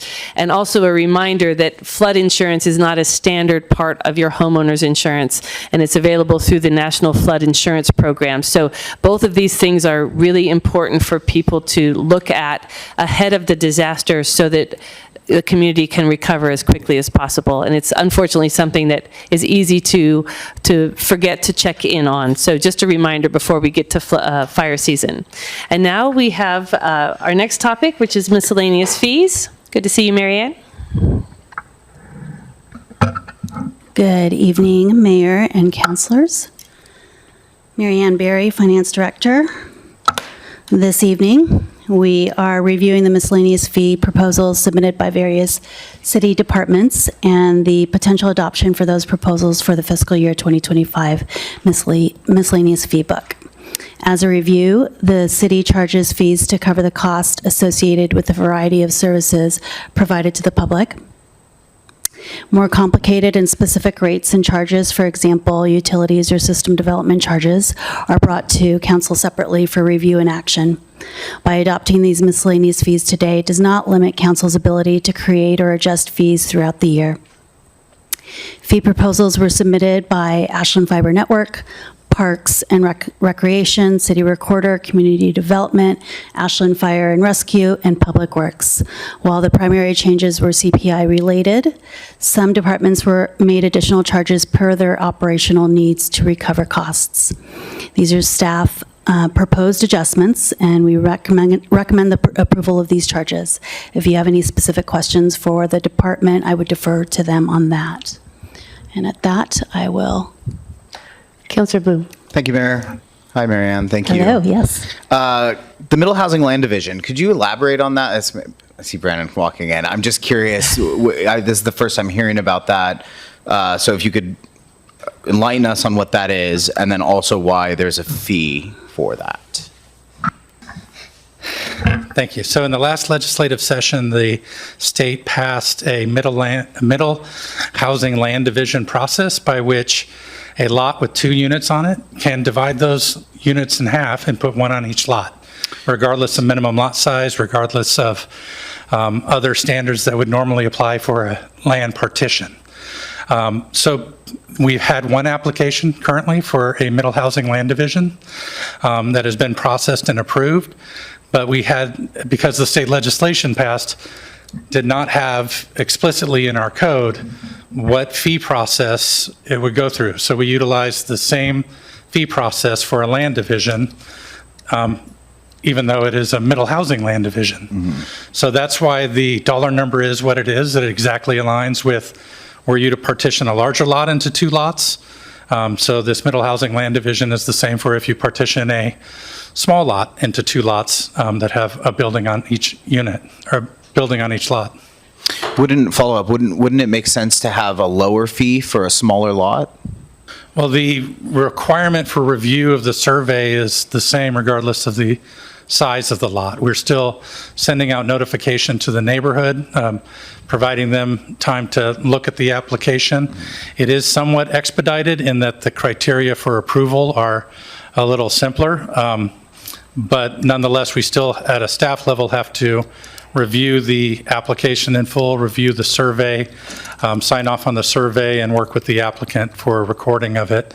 There's also additional requirements that may come into play in terms of ensuring that the site has curb, gutter, sidewalk. Some of the requirements that the Planning Commission assigned for middle housing land divisions have to meet that requirement. So there is a review process and an approval process that is what we felt was comparable to a land partition of 2 lots as opposed to a subdivision of 2 or more. Okay. Or 3 or more. Great, thank you. Yeah. Any other questions? Councillor Bloom. Sorry, I know this is out of character. And this is going to Parks. I don't know if anybody's from Parks that's here that could answer some of these. So specifically about the Butler band shell, I'm seeing that for an 8-hour rental under 200 and the over 200, we're looking at a 13.6% increase for the under 200, and for the over 200, 127.3% increase. And I suppose where my question lies is what is the determination, what was the metric to decide to do such an increase, considering that we want more events in our parks and we want more people flocking to downtown to help the businesses down there, which in turn helps food and beverage and the TLT. Why such a large increase? Hi. Hi. Thanks for the question, Councilor Bloom. Leslie Eldridge, Interim Parks Director. So the question is about Butler Bandshell proposed fees for under 200 individuals. The fee proposed is very modest, from $220 to $250. This is exclusively cost recovery. So if you have an hour or less from each of our employees that take part in the planning of such an event, that would be the park supervisor, volunteer and event manager, deputy director, custodial staff. We looked at their fully loaded wages, and that brings us to about $225. So that was a rough estimate to get 100% cost recovery for 200 or less. Now, for over 200, it becomes much more of a burden on staff. And again, we're looking for cost recovery. In this case, we have cost recovery plus a tiny bit more because we're still in sort of a transition mode where we're looking at larger events. At the moment, it's taking quite a bit of staff time. We're hoping to streamline that, and we can reevaluate this in a year. But the $500 still think is quite modest for large events in that regard. Same situation, but increased time for staff, which brings us up to about, again, we've got increased hours for each one of those 4 staff people, and brings us to about $475 for our estimates. So that's the reasoning behind those fees. Okay, thank you. And just quick follow-up, if I may, because it also, I have a question regarding the alcohol fee as well, which is quite a significant. We're talking 200 and 500% increases there. I'm just wondering what was the determination? Why not eat that cost, right? There's an economic and social benefit for the city of Ashland to have these kind of events and utilizing our public spaces to do so. It seems reasonable to say that that's something that we just eat in the budget to help the rest of the community. So the existing alcohol fee used to apply to, say, a wedding happening at the community center, which required very little staff support. In this situation, now that we're bringing in the alcohol use permit to outdoor events in parks, we're talking about a coordinated effort, time from our police chief, from our legal. We are looking at making sure that the entire footprint of the park is safe. We're doing, all the things that need to be done in order to have a large event with alcohol. So the reasoning behind this, the fee for the alcohol was, again, cost recovery, but plus. So in working with Epic Events, who's the sponsors that are doing the Ashland Folk Collective show, they are estimating make anywhere from $7,000 to $9,000 per event. So the alcohol fee of $500 for a nonprofit, for a fundraiser, or $1,000. This is something that we don't necessarily want to subsidize alcohol in parks. The idea is that it would bring in some amount of revenue, have cost recovery, plus bring in potentially some amount of revenue for a larger event. Yes, the idea, the thought process for staff was not that we would subsidize alcohol in parks. Councillor Hanson. Thank you. Hey, Parks Director, I'm curious, has anybody applied for the grants that city has for events, for small events within the band shell or any of the other, city manager? Those grants aren't available yet. They aren't available yet. Well, on the horizon, because like Councilor Bloom pointed out, we do want more events in the city, and city manager has put a grant in process. They're not available quite yet, but my question was if any had come by. So if anybody's watching this meeting right now and is curious about hosting their event in the park, whether it be police safety for your event or renting the band shell or anything of that nature, we will have grants available to apply for. They're not a rubber stamp, but to help promote more small events so we can do more cost recovery and also not burden the entrepreneur spirit of more vitality in our parks. But thank you very much. Councillor Duquesne. Thank you, Mayor. Leslie, I wanted to say that the cost to rent the Japanese garden is very competitive. Someone who is working with a nonprofit and someone who works at hotels, actually it's right up there. So actually my question, thank you, is actually for you, our finance director, because I was looking at the cost and looking at some of the fees. I saw that some went up because of inflation, and some seem to be online, and some seem not to be online with inflation, but most do. So my question is about AFN. Can you tell me, thank you, Les, about AFN and the cost? Do I have an AFN in the crowd? Member? No, I don't think so. What is your question on AFN? So I was just looking at the cost and alignment and seeing how some went up, some stayed the same, and I can always email because I just wanted to know where did that cost come from? I can tell you about our process, which is department head driven. They know their cost and what should or shouldn't be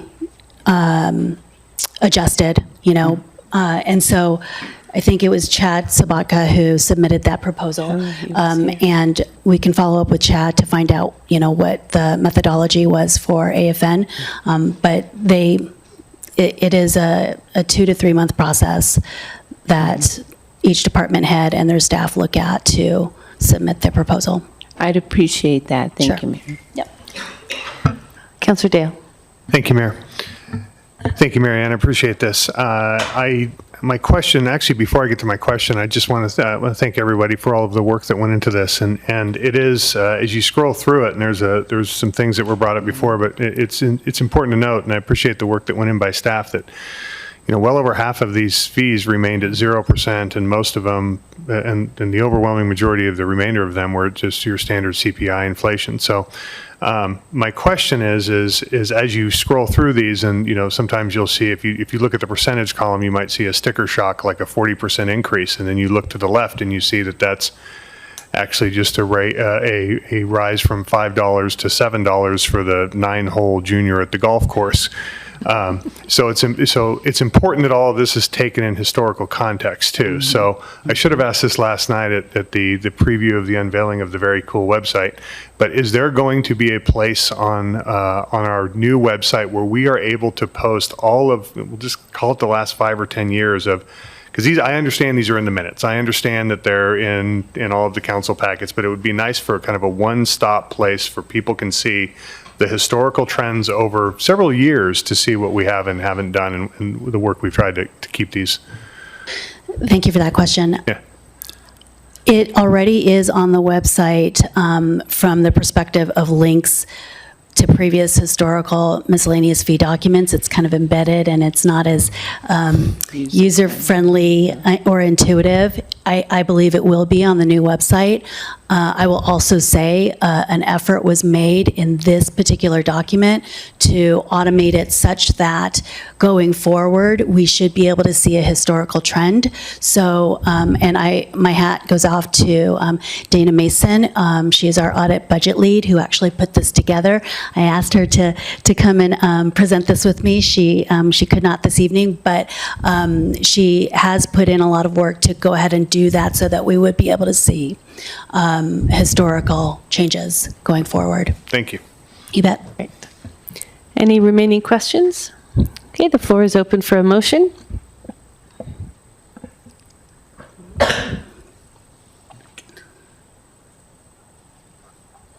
Councillor Kaplan? Yeah. I move approval of resolution number 2024-14 titled "A Resolution Adopting Miscellaneous Fees and Charges Document and Repealing Prior Fee Resolution 2023-14." Second. Councillor Kaplan?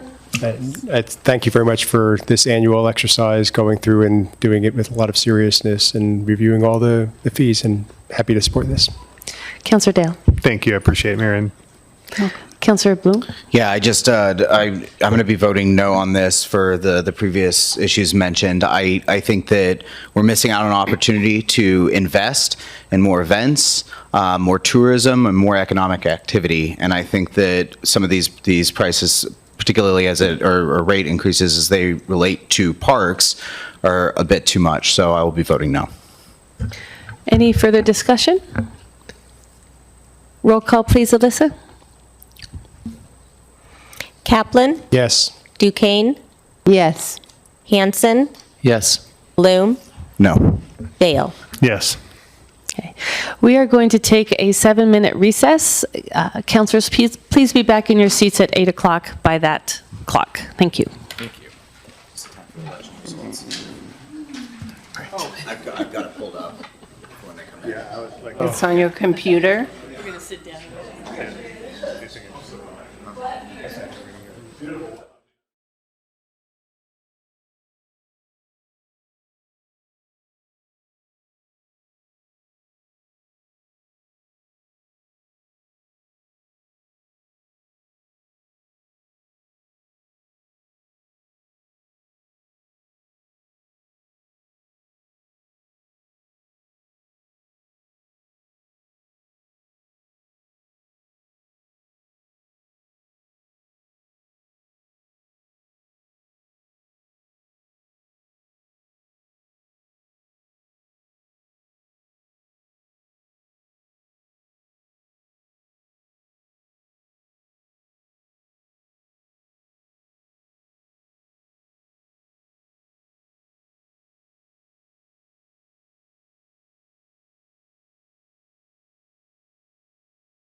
We will reconvene now.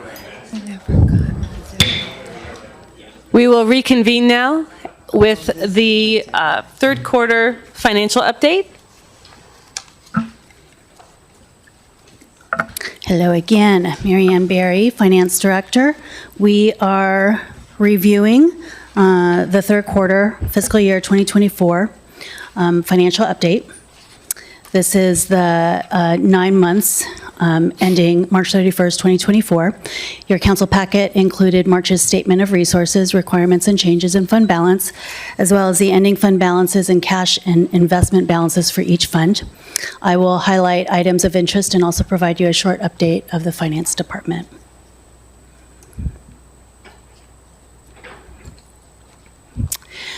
Key economic indicators for revenues are transient lodging tax and food and beverage tax, both higher than the last few years, and planning building fees are showing strong gains this fiscal year as compared to last. As mentioned before, earnings from investments have exceeded the budget greatly. Franchise fees, however, have dipped by 5.7%, in small part due to the closing of Ashland HomeNet's cable TV business. Yet, overall revenues have increased year over year by 3%, adjusted for ambulance write-offs, which was a new accounting treatment this fiscal year. I also want to mention here that we've been collecting on accounts over utility accounts, particularly on over 5K, and previous to that, over 10,000. To date, no shutoffs have occurred on the latter group due to the good work of our utility billing department, getting folks on payment plans and staying on top of the process. However, we are still in progress with the over 5K group. Moving on to expenses. While it is still early in the biennium, we remain in budgetary compliance. I'll bring your attention to the percentage column, which is off to the right. Hopefully you can see it, at least see it on the paper copy. For March, all things being perfect and on time, we would generally expect expenses to be about 75% of the annual budget. This shows we are tracking below that in personnel and materials and services across the city. But capital spending and debt service is very low, largely due to the delay of the water treatment plant construction, which was budgeted to start this fiscal year, and the associated debt, which has been referred to an upcoming election. Regarding the city's net position, we continue to have strong fund balances and solid cash and cash equivalents. Citywide, our ending fund balance at March 31st was $87 million, with the general fund at $24.7 million. Cash and cash equivalents were $80.5 million citywide and $23.5 million in the general fund.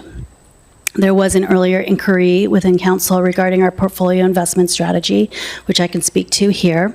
At the moment, we are targeting a 45%, 55% split between portfolio investments and cash equivalents. By cash equivalents, that includes the balances in our bank accounts plus the funds in the local government investment pool, or LGIP, which has daily liquidity and can be drawn upon when needed. The max limit that we're able to hold funds in the LGIP is $59.8 million, and currently we hold $47 million in there. As of March 31st, you may notice we had much higher ending cash balances. We do target those to be a little bit lower, but depending on timing and other factors, including staff vacation and an ability to manage cash proactively, balances may fluctuate to ensure we have coverage for AP clearings. Regarding the portfolio, currently 3 to 9 month treasuries in the LGIP are in the same yield range, so we have not gained much more by investing further out. We do take into consideration other market factors and internal cash flow needs when determining how best to set the maturities for the investment portfolio, always ensuring that we are in compliance with our investment policy. And essentially that is high grade instruments with maturity limitations. So some department updates within finance. We're excited about collaborating with the Senior Services Division, which we mentioned earlier, and that's providing in-person service on utility accounts by appointment at the Senior Center Mondays and Wednesdays. Secondly, Deputy Finance Director Bryn Morrison and I will be coming back to you in a study session in June to provide a utility billing update and a review of our low-income assistance programs. Great. Interim City Manager Cotta briefly mentioned last night that we are reviewing our UB software needs, and to expand on that, we are currently researching and talking to other cities who manage multiple utilities, such as Ashland, to see how they organize their billing and customer service department. This also entails looking at what software they use for utility billing, and we have already been demoing software to verse ourselves on what is out there. Our goal is to gather intel not just from a software standpoint, but from an overall organization and best practice perspective, so that we can apply that to Ashland utility billing with a current day lens. We hope to bring back a lot of good information and a better understanding of direction from that exercise. We also have the Municipal Audit Committee, for which we are accepting applications now. It is currently up on our new website and our old website, but both. And as they are received, the city recorder will forward them to you. Lastly, regarding debt administration, the Whitfield loan is on a holding pattern due to the referral, and Chad Woodward and I will be coming back to you in June with the finalized RESP loan agreement for your approval for Conservation's on-bill financing program. It is currently getting finishing touches from our legal department and should be good to go next month. With that, I'm happy to answer any questions. Questions? Yeah. Councillor Kaplan? Thank you very much, Marianne. Very much appreciate the presentation and also the PowerPoint. And thank you for answering my questions this afternoon on some of those items as well. I guess more of a general question. Now that this is a third quarter report for the first year of the biennium, everything that our balance sheet looks very, very healthy, as from what I can tell of it, and also our revenues and our expenditures are really tracking quite well going into the second year of the biennium. Do you see anything on the horizon that would lead you to think that there may be some adjustments to our budget needs in the second year of the biennium, or are we really on track with what we expected? There could always, of course, always be unexpected things that happen, but do you see anything on the horizon that we should keep in mind? Well,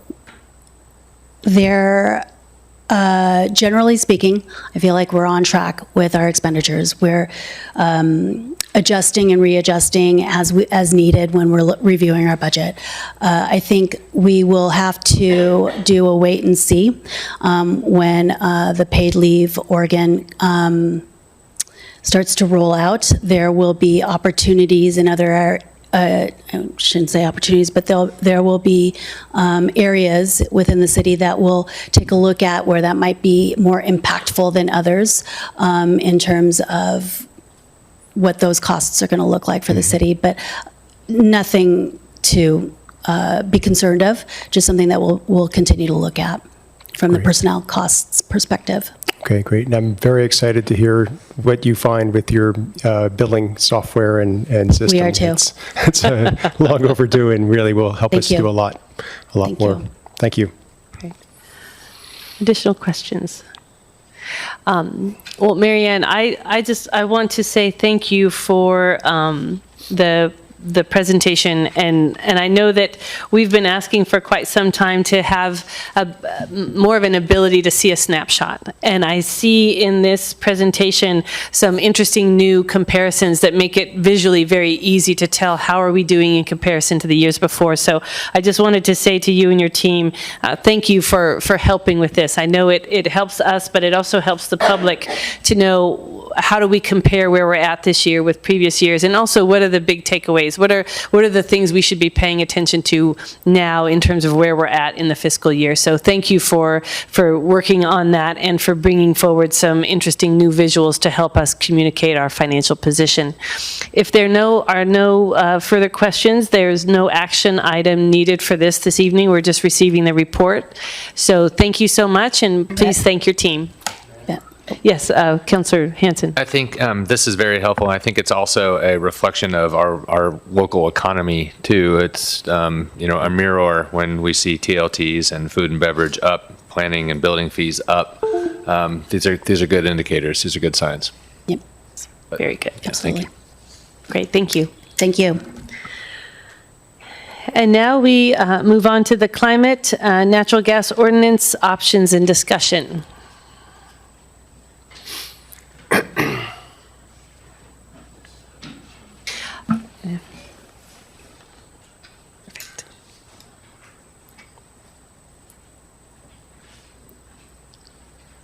Thank you, Mayor and councilors and city staff. My name is Brian Soul. I'm the chair of the Climate and Environmental Policy Advisory Committee, also called the CPAC. And we're here to talk about an electrification ordinance and clean air ordinance that was initially brought to you all way back in March of 2023 by the Ashland youth working with the Rogue Climate Action Team. At that meeting in March of 2023, you directed the CPAC to study the issue and bring back to you recommendations. We all know that, I hope we all know and understand that climate change is real. This picture is of Talent looking towards Ashland in September of 2020, the day after the Alameda fire. Completely devastating. I think the Pacific Northwest probably has no area more affected by climate change than the Rogue Valley, given this fire and the smoke that we've been dealing with nearly on a every summer basis. This is a picture dating back to 2013 at the south end of town, looking down I-5. Smoke has greatly impacted our personal health, our mental health, in particular mine at times. Our financial health, OSF has been impacted with the dual whammy of climate and smoke, shutting down many shows, which affects restaurants, our retail businesses, our lodging industry. Personally, I've been affected financially by climate change. The mayor mentioned insurance rates, and the fire was in September of 2020. In December of 21, I got my annual insurance homeowners premium, and it nearly tripled with no claims on my part. So I think many Ashlanders are experiencing that. I'd like to introduce now two members of our CPAC committee. They're also members of the Rogue Climate Action Team, Ashland High School students. On the left is Kiara Ritiz and Piper Banks, and I'd like them to talk to you about how we actually have gotten here tonight. If you could give them a few minutes, thank you.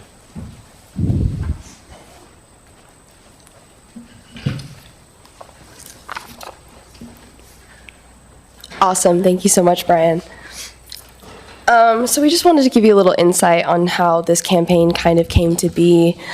This campaign began after youth had a big part to play in the passing of the SEEP in 2017, but it really came to fruition in 2020 after the Alameda fire deeply impacted our communities throughout the Rogue Valley. Smoke and fire is already so normalized in our community, but we need to remember that this is not normal. Today, we don't blink twice when we wake up and the sun is red because the smoke is so thick. It's hard to imagine a world without it, but we need to believe that there's another future possible. Following the Alameda fire, youth were working to find an impactful way to move forward with climate policy. We did a lot of research to pursue that goal and finally decided to organize for policy around electrification that could have an impact locally and more broadly. That's when we moved into developing the Climate and Clean Air Policy Package. In March of 2023, we launched our campaign when over 400 students walked out of Ashland High School. Our CAT then presented a draft ordinance to Council, where Council then directed CPAC to work on the issue and directed city staff to develop further research. We then moved into an in-depth stakeholder engagement process mediated through CPAC, and CPAC passed its policy recommendation in January of this year. We collaborated through a deep and intentional process with city staff and CPAC to develop these policy pathways with the support of environmental policy experts at Green Energy Institute, Earth Justice, Sierra Club, and RMI. We have taken their input into serious consideration. This proposal does not come forward lightly or in haste. This is designed to be a holistic policy package to maximize impact. This is an achievable set of policies that together effectively combats the crisis we're experiencing on a local level. The emissions standard is the core element to significantly reduce indoor NOx air pollution. The fee helps low-income families transition off of fossil fuels if they don't have the resources available. The provision to stop building new gas pipes and right-of-ways is another step in transitioning off fossil fuel and further mitigating the risks that come with using it. The resolution to study and address fossil fuel emissions reductions in existing homes in commercial and industrial construction ensures a next step in continuing Ashland's promise to the SEEP. All of these policies in one holistic package creates the best option for Ashland to not only take a step forward in completing the goals of the SEEP, but also making Ashland a cleaner and healthier city. We are already behind in meeting the goals of the SEEP, and the promises that were made there are not being fulfilled. Making the biggest and most coherent step possible is what needs to be done. There is a variety of benefits this policy package offers. Last meeting, we had an in-depth and insightful presentation on childcare and equity. The deepest motivation for this policy package is that we are organizing for our futures, as well as all of the generations to come within this community. This is a first, really big step towards making a positive impact on climate locally and beyond. Indoor air pollution contributes to health issues that start in early childhood. As soon as you introduce kids to indoor air pollution like NOx from burning gas, it contributes to a lot of health problems such as an increased rate of childhood asthma. And we all know that childhood respiratory illnesses are expensive. Inhalers just themselves cost on average more than $380. From the beginning, equity and affordability were part of what we wanted to achieve with these policies. It was a stepping stone to developing the policy in the first place and built into what we've been working on. BIPOC communities are also disproportionately affected by the climate crisis and unhealthy air quality. This policy package addresses the need to transition away from fossil fuels to mitigate the impacts of climate change and the development of health problems. Community members will benefit from cleaner and healthier air quality in their homes and within broader communities. Contrary to popular belief, building 100% electric upfront is cheaper than building with gas, according to a study by RMI. We know that it is a priority for Ashland to expand housing, especially affordable housing, and this is an opportunity to build that need of housing smart from the start. Affordable housing developers such as Jackson County Housing Authority choose to build 100% electric already because it is cheaper and safer. Increased safety from electric appliances mitigates risks of explosions and hazardous gas leaks. Moving forward with this holistic package is common sense. So much intentional work has been done. It's essential to move forward to meet the increased intensity of the climate crisis and pollution in our communities summer after summer and within our own homes. We are not just doing this for fun. This isn't just a project to us, it's our future. We have our community's best interest at heart. We want to move our communities to be safer and cleaner for our health now and for the health of all those in the future. We're grateful to CPAC for their thoughtful engagement and clear recommendation, and for the chance to partner with City Council to keep moving progress forward on this policy package. We would love to see city staff directed to draft these policies to continue thoughtful momentum. Now on to back to Brian.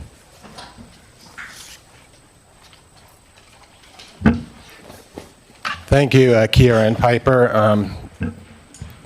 You said a lot of what I was hoping to say, and you did it much better than I possibly could. I'd like to acknowledge Chad Woodward, who's sitting next to me, climate analyst from the city, my fellow CPAC members who've worked on this now really for well over a year, and also the probing questions and input we've received from our council liaisons, Jeff Dale and Bob Kaplan. Ashland does have a climate and energy plan, specifically our climate plan, which was passed back in May of 2017, commits Ashland to a path of reducing our greenhouse emissions by 8% per year on average through 2050. One part of the climate plan, the buildings and energy Chapter 1.2 explicitly promotes the switching of our fuel sources to low and non-carbon fuels. Our duty is to find paths for Ashland to meet our climate plans. Ashland emissions, how are we doing since the SEEP was passed in 2017? Well, this is kind of a mixed bag. Transportation sector and building sector are the two most polluting sectors in our local community. In transportation, we're likely making headways with the adoption of electric vehicles and hybrid vehicles. Ashland's electric use over the last number of years has actually decreased despite an increase in charging of electric cars and some modest amount of switching from natural gas to electrification in our building appliances. But overall, what we purchase from BPA in terms of electric quantity is going down, likely because of increased solar production and efficiencies. When we look at gas, that's hard to get a pulse on what our community is doing. We do know that in Ashland, our community natural gas use went up 10% between 2015 and 2020, and community gas meters went up 5% in the time frame. Avisa has not been forthcoming in sharing that data since 2020. Some quick facts about natural gas. Natural gas is primarily methane. Methane is the second most important greenhouse gas regarding heat trapping potential, and it is much more potent than carbon dioxide as a heat trapping greenhouse gas. It's 84 times more potent over 20 years and about 26 times more potent for a similar volume over 100 years, the difference being that methane has a short half-life. So if we really want to make some changes in the near to intermediate future, we really need to address methane. The health impacts of burning natural gas, I'm very interested in this as a physician. Burning natural gas leads to the formation of NOx. NOx is a combination of pollutants, nitrogen dioxide and nitric oxide, and those are dangerous. The American Lung Association concludes that NOx exposure is associated with deleterious effects on the lungs, also detrimental to heart function, and it's bad for pregnancies and birth outcomes. In particular, NOx exposure is associated with around a 40% increase in childhood asthma for kids living in homes where gas is used to cook. A recent journal just published in the last few months in the Journal of Science Advances, which was jointly done by Stanford and Harvard scientists using the Central California Asthma Collaborative database, found that indoor NOx pollution is estimated to cause 19,000 adult deaths per year in this country and 50,000 cases of childhood asthma. This particularly affects people living in smaller homes with a square footage of less than 800 to 1,000 feet. So this is a health equity, an equity issue. Piper pretty much went over the timetable. I'd like to state that Chad and I have worked very hard looking at what other communities across the country are doing on this issue. In June of 2023, you as a city council instructed our city manager to dedicate city staff and the city attorney to research this issue and report back to CPAC and to yourselves. In October of 2023, we held 2 stakeholder engagement public hearings. We felt pretty clear instructions that the CPAC should move towards a robust stakeholder engagement. Some of you council members, and I know the mayor, were there for one, if not both of those meetings. Then in January of this year, CPAC voted overwhelmingly to recommend that council pass a 2-part Process 1, an ordinance, an electrification and clean air ordinance pertaining only, I want to emphasize that, to new residential construction. And second, a resolution to further study how to reduce emissions from existing residences and commercial properties. I want to talk a little bit about the stakeholder engagement process. We had meetings in this building that were well attended, 2 of them in October, 1 in the evening, 1 during daytime hours. 50 people attended the first and 22 people attended the second. We sent out over 200 traditional snail mail letters to council members, certain committee members like the Planning Commission and the Transportation Committee, to the real estate community, to all contractors, HVAC contractors and builders that had submitted a building permit in the city of Ashland over the last 5 years. At those 2 meetings, we received oral comment from 28 folks, 26 pro, for an ordinance, 1 against, and 1 had a neutral position. And we, in the last half year or so, have received over 100, exactly 101 written comments, 95 in favor of an ordinance, 5 against, and 1 neutral. Why should you as a council consider an ordinance? Buildings, along with the transportation sector, are areas where we as a community can make the most impact on our greenhouse gas footprint, which we are committed to reduce.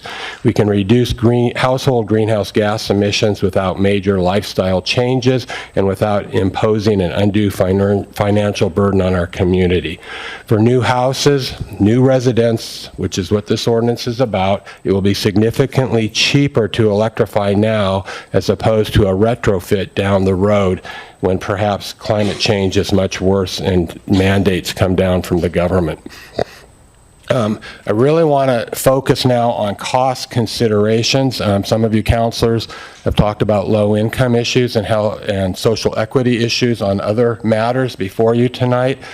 Housing costs must be foremost on your mind when considering this ordinance. I want to emphasize this. It is cheaper to build and maintain and power new homes that are all electric versus those with both electricity and natural gas. Again, it is less expensive and healthier to build new residential construction with all electric appliances.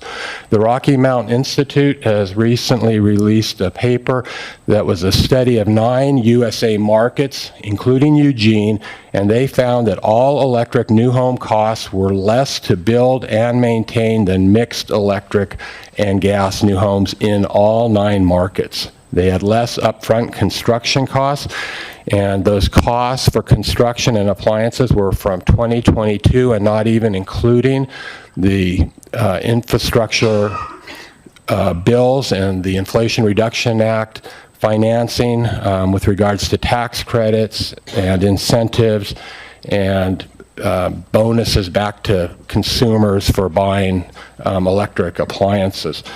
The RMI found that there were less annual energy bills when combining gas and electric or just electric, and this would be even more important in Ashland. Ashland has a relatively low electric cost to consumers. Even with the 25% electric tax, we're still 13% less than the national average. The Rocky Mountain Institute study looked at 15-year total life cycle costs, and in all markets they were significantly less. In Eugene, over 15 years, it is projected that a single-family detached home will have $5,850 less in total costs in an all-electric versus a mixed electric and gas home. In all 9 markets, greenhouse gas emissions were very significantly lower in all-electric homes. Another thing I'd like to focus on is what electric and gas rates have done in our community in the last 5 years.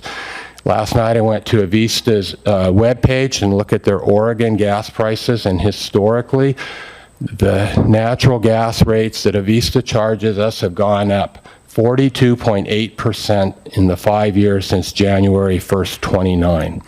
On the other hand, in the city of Ashland, looking at their rates since July 1st, 2019 until now, they've only gone up 1.5% and none since July 1st of 2021. So Gas rates have gone up 43%, utility rates in the same, or at City of Ashland electric rates in the same time, 1.5%. Lastly, I'd like to focus on some support that we've received from the ordinance. The first I'd like to focus on is from the Director of Real Estate Development for the Housing Authority of Jackson County, Mr. Ryan Haynes.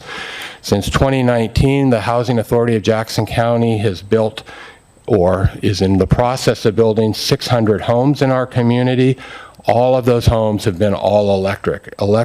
Affordable housing is what the Housing Authority of Jackson County does and who they are.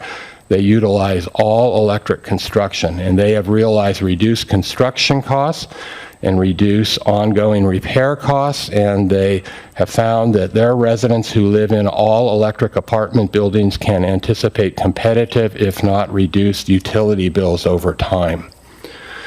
Mr. Michael Mahaffey, who's the lead planner for Townmakers LLC. You may have met him. They've presented to you before. They are the developer that will be doing the Croman Mill project. Speaking personally, as one who's done his doctoral research on climate change and the impacts on urban development, he says he is strongly supportive of action to reduce emissions, particularly at the neighborhood scale. And speaking on behalf of Townmakers LLC, the company believes that going all electric on residential is a smart move. Similarly, Mr. Mark Knox, the K in KDA Homes. KDA Homes has built 180 homes recently in our community, homes down by the dog park, the Beach Street development by the Havra. Mr. Knox is very excited to encourage the Ashland City Council to pass an emission standard for new residential construction. He strongly believes that the city's participation in developing more restrictive emission standards would 100% help the building industry build more quality and sustainable housing. Overall, the current city council should know about the multiple times Ashland has been at the forefront of leading the state in Oregon in environmental issues, and he would encourage the city council to adopt a zero NOx emission standard in new homes through the Climate and Clean Air Ordinance. Lastly, in January, the committee I chair, the CPAC, overwhelmingly voted to support a zero NOx ordinance standard for 5 appliances. They also voted to support that council consider, when the renegotiation of the city franchise agreement with Avista becomes due at the end of November in 2025, that we reconsider the right-of-way for gas lines or other fossil fuel infrastructure when we give a right-of-way for roads. So that's my presentation to you all. Chad can talk about some more of the details, and I look very much forward to meeting with you next month at the City Council study session on this subject. Thank you for your attention.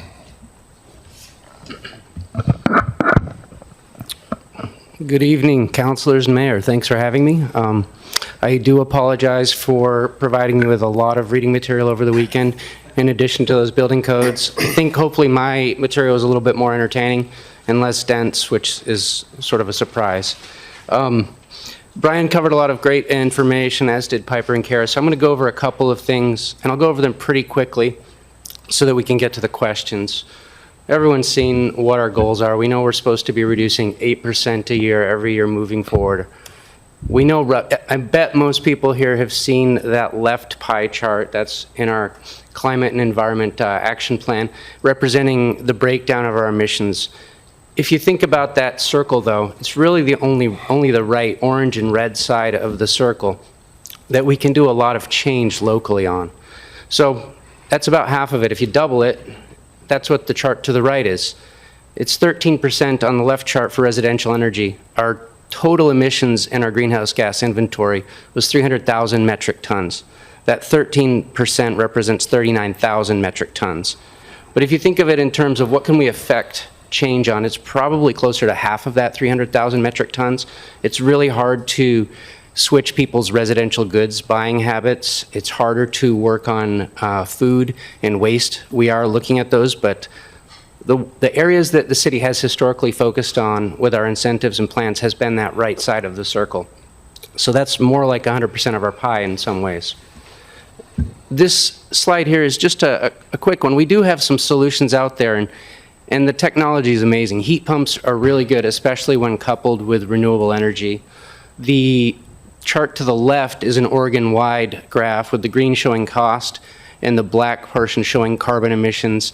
And clearly the heat pump is the least carbon emitting with the statewide grid. And then if you actually look at Ashland's particular scenario with the chart to the right, that black sliver on the far right under the heat pump it's hard to even see. It's so small because of our low carbon content in our fuel source, our electricity source. So we do have some great resources out there. I'm going to come back to some numbers I spoke about a minute ago, that 39,000 number. We know the issue is that we need to decarbonize. We're supposed to reduce carbon 8% a year.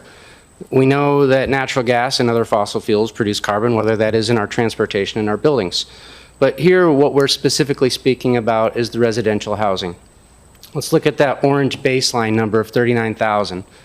Now, the yellow is, imagine a future. We have two future scenarios before you. We have the yellow scenario where we have no natural gas installed in our houses for 20 years. The housing production strategy estimates an average of 43 houses per year, totaling 860 houses over the next 20 years. We know that roughly 3 metric tons per house is what's generated. So you can do the math and extrapolate the data to show what the future looks like if you have only 0.15 metric tons coming out of your new homes or 3 metric tons coming out of your homes. And the interesting thing is that your eyes are not deceiving you. If you build all new homes moving forward, 860 homes on top of our roughly 10,000 housing units that we currently have, we start to reduce so many emissions that those future natural gas installations have an uptick on the green curve. So you see that starting to go up. When you do 8% decreases per year, you get to a certain point where this really does matter in the future. So it's really interesting that you can see that. Now, is that reality? Probably neither of those are reality, right? We know that this is Ashland. We're probably going to trend somewhere between that green line and that yellow line as far as what people would do if nothing changed. Not everyone's going to install natural gas in their home. Not every one of those 43 houses per year will do that. But somewhere in that margin is what we could expect. So we need to figure out how we want to deal with that. We clearly don't want our natural gas going up because we've installed a number of natural gas homes over the years. We need to figure out how to reduce, how to decarbonize in our residences. That is one of our jobs and tasks as a city. How do we do that? This is the hard part. The easy part is knowing that natural gas is a carbon-based fuel and that we need to get it out of our system. But actually, how do we take that next step? What policy considerations do we look at? And how do we move forward? On the far left, you can see we have, and it looks cut off on your screen, but it's okay. It's pretty self-explanatory. We have some options of not doing anything new. That'd be the far left A column. And then we have the column B. We could work on increasing incentives and offerings. And that's, I'd say, where we currently are. That's our status right now. We are not only sitting still with what we have out there, we're looking for new opportunities to help people electrify their homes, whether that be loans, coupling incentives moving forward. When you get to that darker green column, moving from left to right, this is where legal risk starts to get introduced. We know, and this is going to a franchise fee. There's two situations that I'll talk about franchise fee. Number one here is increasing a franchise fee is something that's legally supported. This isn't something that's necessarily for new residential, and it's not something you can do right now. If you want to do something about this, this is when you have to start thinking about it. If you want to change what your franchise looks like, that has to happen sooner than later. It'll expire in about 1.5 years' time, and work would need to happen on that. So I'm flagging that for your consideration. Number two is a construction excise tax. We know this is quite very much a legal option. It's in statute. However, the housing production strategy has earmarked this as a potential mechanism for raising revenue for housing. So essentially taking that off the books for review in this. And it was mentioned in the write-up that you all received. Moving into the yellow categories, there's the category of a right-of-way ban, which would happen in a franchise agreement renegotiation or ordinance, licensing ordinance in lieu of that. There is looking at NOx emissions, similar to what they have in California, based on 2 appliances, hot water heaters and furnaces. And then there's another novel idea of charging people up front for the social cost of their carbon. And this is, we haven't seen this done anywhere, to my knowledge. So again, yellow because there are some potential concerns out there. Moving into this new category, and this is turned orange from red just in the last couple of months. Los Altos Hills in California, near Palo Alto, if you're familiar with that area, they just recently passed a 0 NOx emission standard on 4 categories of appliances, not 5, but essentially the same 5 that we discuss. It's space heating, hot water heating, and dryers, and I think fireplace was incorporated into space heating. And then technically it's, there's an element regarding cooking your food, except there's a caveat there about how you might do that. So you can almost combine number 6 and 7 into one category if you want to think about it. And then if you go back 1 year ago, that's the pathway that doesn't exist, that was originally brought by the students, that was done in Berkeley. So there's no real legal pathway forward. No one's moving the Ninth Circuit Court of Appeals no one's pushing that, so that's probably where we are. So if we actually want to look at the options on the table, we've narrowed it down, and that's not Los Gatos, that's Los Altos. Apologize for the typo and far right column there. We have a couple of future actions that could happen in the franchise fee. We have this air quality, air pollution mechanism that is being and has been utilized in the state of California for a number of years. Has not been used in the state of Oregon yet. So anytime something is new, that puts a risk there. We don't know how it will move forward or who might challenge that, and those are the questions we need to ask. And then it is encouraging to see that recent development in Los Altos Hills, that they have passed a 0 NOx on those 4 major categories, essentially all the 5 elements that we had been looking at for the most part. And that's the lay of the land as we sit here. So when we're trying to analyze, or the policymakers are trying to analyze these questions, there's a number of things that we need to think about. And I'm sure there's others that you'll bring to the forefront here in a moment. What is the cost of inaction? Can we afford to not do anything? Might be losing ground on our ability to chip away at that reduction every year. We do have our goals, and we're supposed to try to reach our carbon neutrality for the SEEP, and that's a very difficult task as it is. So any extra hindrances, those extra holes in the boat, as I think of them, if you're poking a new hole in your boat 43 times a year, that's a lot of holes to continue to fill. So again, we don't want to, our work will be harder, that's for sure, to mitigate the carbon that we have in our community. What is going to be the cost of a legal review? What could be the potential cost of litigation if that moves forward? There is good legal support for a number of these based on third-party reviews. We haven't done an in-house review or a contracted in-house review yet of what that looks like, a risk analysis of litigation. So that's something that moving forward we would want to look at, I think. And will we get sued? What is the likelihood of that? How much is it going to cost in a lawsuit? And what other services might that impact if we have to put funds that way? So, and then there have been equity concerns that have already been brought up. So with that, I will leave the floor open for questions or comments. Okay, so this evening we are, the staff is looking for the council to provide guidance, next step guidance. And so are there questions at this point after the presentation? Councilor Duquesne. Thank you, Mayor. Thank you so much for putting this together and the patience of our students and young people. So you mentioned social justice, and that's a concern of mine. And you also mentioned the Housing Authority, and they've done a great job over at Snowberry 1 and 2. Everything's electric, and it's very affordable, from $650 to $800. That's amazing. My concern is, and I don't know if Thomas is still here. Nope. He is. Because I just had there he is. I had a quick question, and while you're on your way, I'll just mention it. I was reading through this, and it was very entertaining. Thank you, Chad.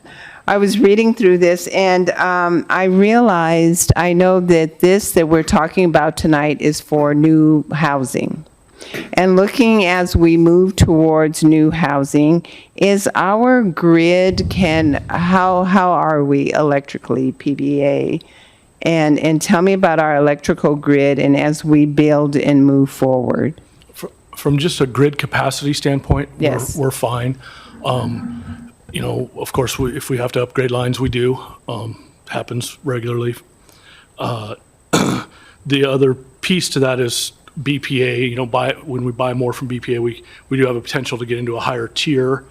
But that's probably another discussion. But our local grid is overbuilt, really, for the most part. That's good to know.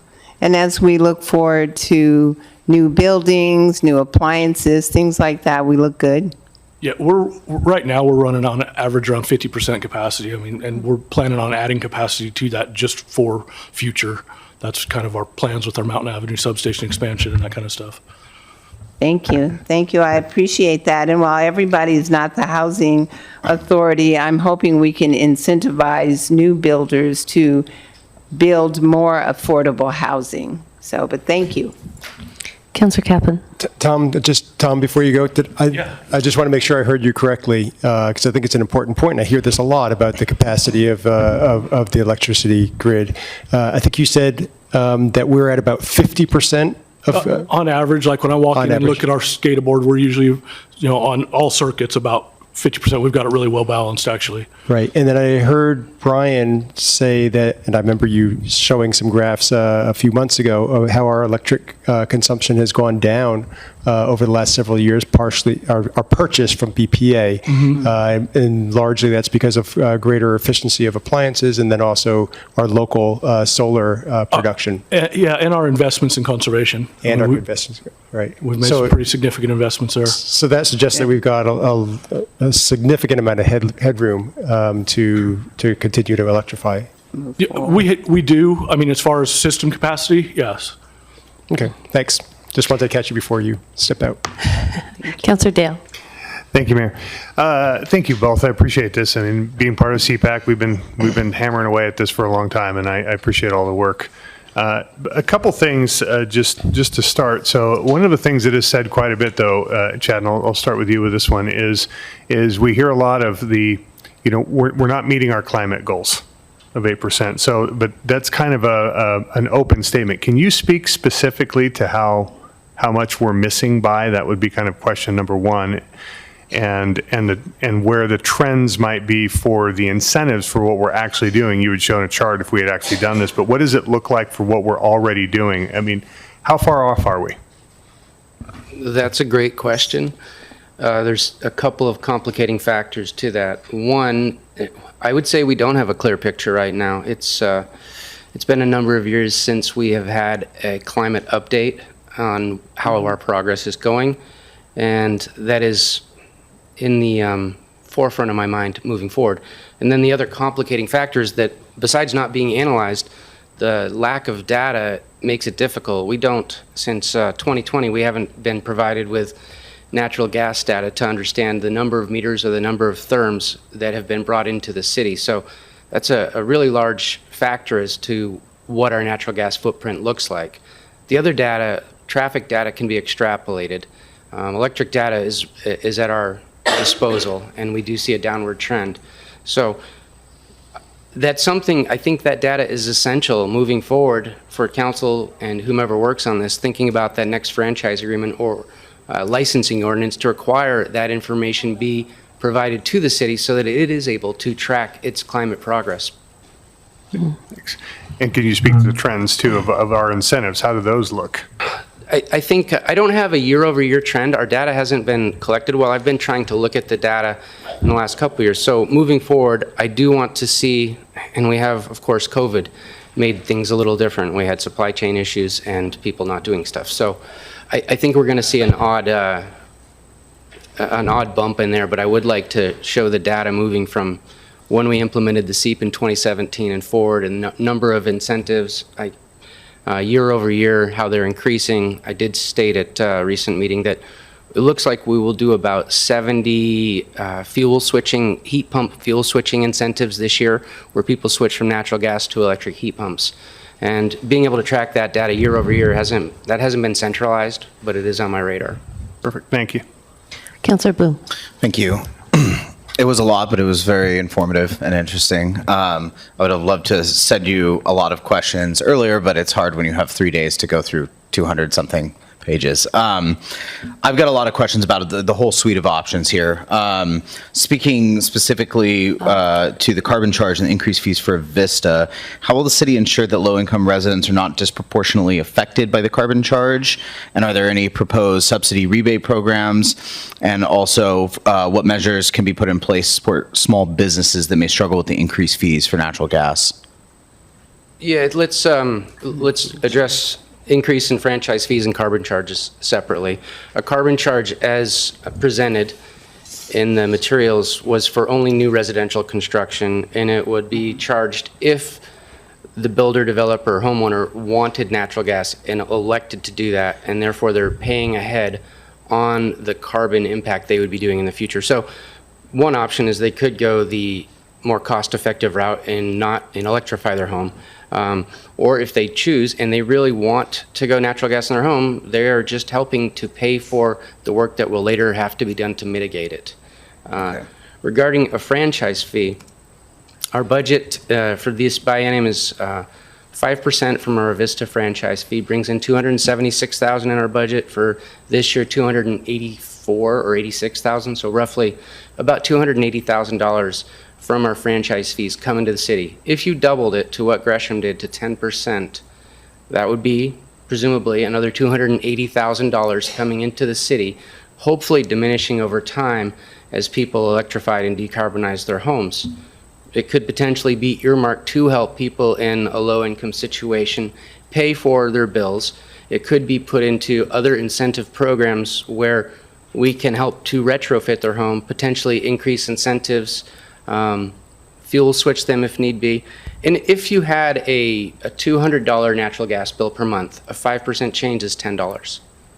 I would say in the grand scheme of a home or a business, $10 charge is probably not a ton, especially when there are going to be incentives that we could help weatherize your home, potentially at low or no cost, and or through a low interest loan to you. So that's how I would address those concerns.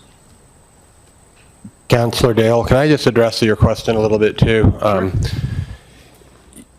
You know, the impact of new residential gas emissions is not that big relative to existing structures and commercial structures. And this ordinance is only for new residential.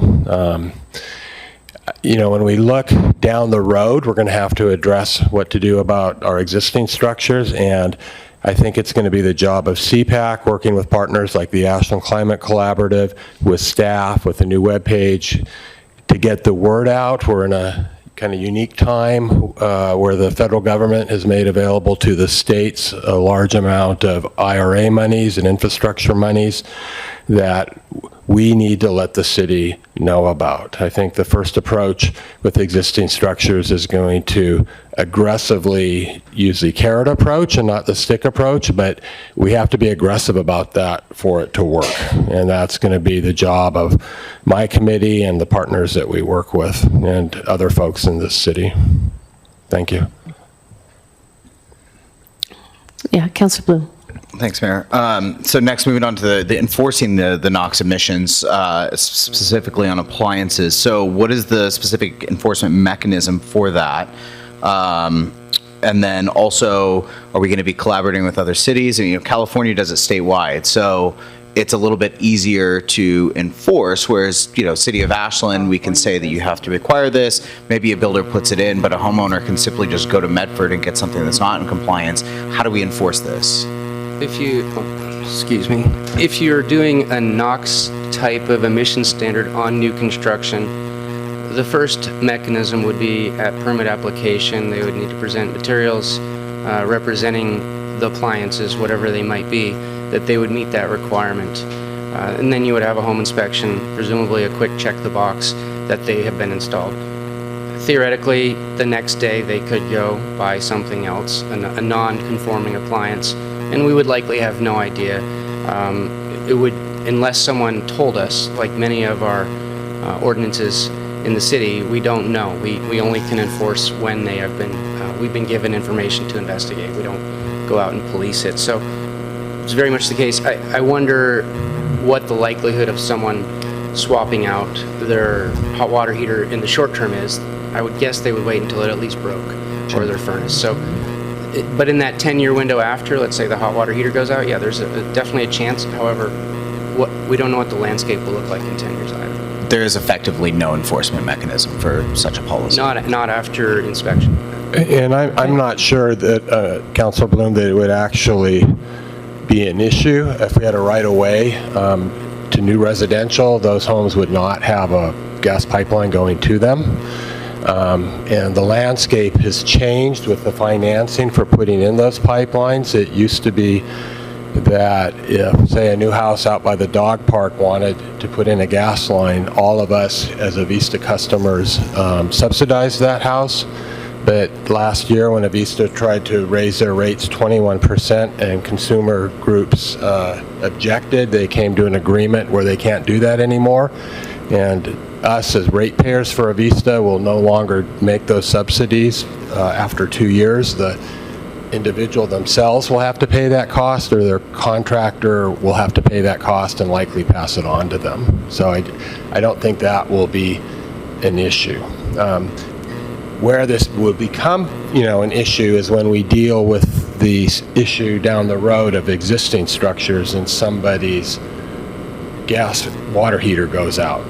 And in California, they don't actually have statewide ordinances right now. They have two different districts, the Bay Area and the South Coast air quality districts, that have released NOx standards that are in place with low NOx appliances now.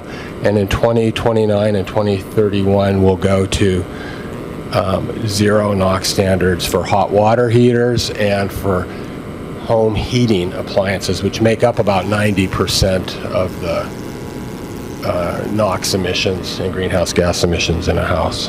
I should say the greenhouse gas emissions in a house, not the NOx emissions. If it's a follow-up to this, but I have another. It's a follow-up to a comment. Sure. Response. So, because you did bring up, the banning of the rights of way and the pipes there. So, this opens up a whole can of worms, right? Legally, and whether we legally can do that. And so, I'm really curious because this is, I think, really how the conversation started a year ago. So, I'm curious from a legal perspective. Where do we sit on that? Because if we effectively say no new natural gas piping, it's only electric, and we own the electric utility, we effectively have a monopoly on that utility, which means then there's got to be antitrust issues in there. Am I wrong? Let me speak to that briefly, if I might. There are opinions, third-party opinions, that don't believe that an antitrust suit would actually be applicable in that scenario. But we would want our own independent, whether it's in-house or hired out, legal analysis of that situation to feel comfortable with that or any of these situations. Well, and I think an important...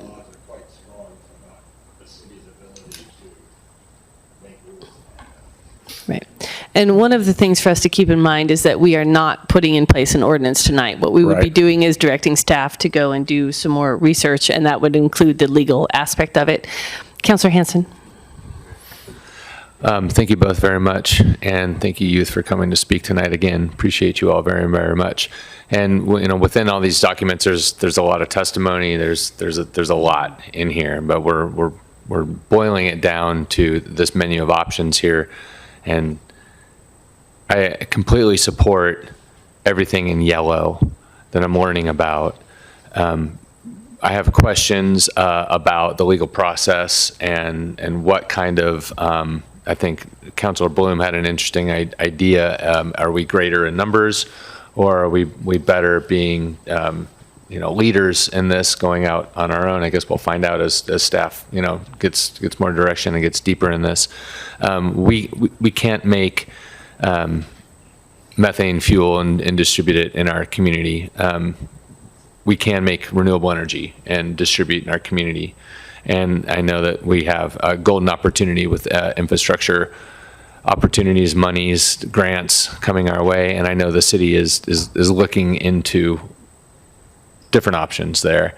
And there's hope on the horizon for more generation in the city of Ashland, even more generation, which could benefit ratepayers and low-income ratepayers especially. So in broad strokes, just could you tell us a little bit about the bigger picture renewable energy options that we're looking at to add more capacity to the grid that could help alleviate some of the fears of a lack of electricity and capacity, and then an unintended consequence of increased fees for renters and others because of this transition in fuel switching? Yeah, I think there's a couple of topics I can touch on to respond to that. Obviously, we do have an existing solar incentive, and there's a very good federal solar incentive you're aware of. So we ride the coattails of that, primarily for allowing individuals, whether business or home, to develop solar on their own residence or building. And then we have a fairly generous net metering situation here, you're probably well aware of. Yes. As far as moving forward, the next step on how we might plan as a city where we could place solar will come in the form of that master electric plan, which will also have a solar siting analysis that we are able to do through a grant from the Oregon Department of Energy. Once that's complete, we will likely apply for another grant through the Oregon Department of Energy next spring, the CREP, Community Renewable Energy Program grant, to try to install solar. Additionally, there is the Solar for All grant that we will be pursuing, and that is a pass-through grant from the Oregon Department of Energy, and that will hopefully allow for us to do something in the community solar arena where we could get grant-funded dollars to place solar panels on municipal buildings or grounds, or partner buildings or grounds, and then have virtual net metering offer reductions on electric utility bills to low-income households. Wow, Chad, that's a lot. Thank you for all of that. And I do see this. I'm curious if partnering with another community would be advantageous, but I do really see this leadership. When we were, leadership opportunity, when we were at the League of Oregon Cities conference, I remember a keynote advising us, your community will be sued for something. It's just happened. It's a litigious world out there, but don't be afraid to go out on a limb for what is right. So I want to leave us with that. I think I was on a meeting this week with people in our position in Bend, and they're looking at this. They're also looking at right-of-way issues. A lot of eyes are on Ashland right now. Gresham and Milwaukee are looking at different things. And to your last point, as a physician who practiced high-risk obstetrics, I think it's important not to live in fear of making all your decisions in the context of being sued. You need to do the right thing. Thank you. So I am going to pause here. We have a number of folks who have asked to speak, and so we're going to do that, and then I'll ask the two of you to come back up again to take on additional questions. For the speakers who have signed up this evening, we are running tight on time. We have to have a motion on the floor by 9:30 to have 10 additional minutes. So what I would ask you to do is to keep your comments brief. We'll give everyone 2 minutes. Alyssa will give you a single chime when you have 10 seconds left, and then she'll give you a double chime when your 2 minutes are up. But we definitely want to hear what you have to say, but we also need to be mindful of time. So I will let you know who is coming up in what order. If you can come up 2 at a time, that will also help us move through. The first speaker is Shakina McCullough, followed by Cynthia Taylor, then Susan Sullivan, and Shane Hayes. Please give us your name, the city where you live, before starting your testimony. Thank you. I'm Shakina McCullough, and I'm a Ashland resident. Sorry, I didn't bring my glasses. I can't see my phone. I am well aware that this policy won't solely solve any problem. It's not perfect, but I don't think that we need perfect right now. I think we mainly just need practicality. We always talk about meaningful local change. I hear that that is referenced a lot, and I think that this is what this is, and we need to recognize that is what this is. This is the local positive change that we all talk about, and I think it's important to recognize that. And it's important to recognize that Ashland will be the forefront of this. It's important, and I don't think there will ever be a perfect time, but the best time to plant a tree was 20 years ago, and the second best time is today. So, thank you. Thank you. Hello, thank you, Mayor Graham and City Council members. My name is Cynthia Taylor, and I live in Ashland.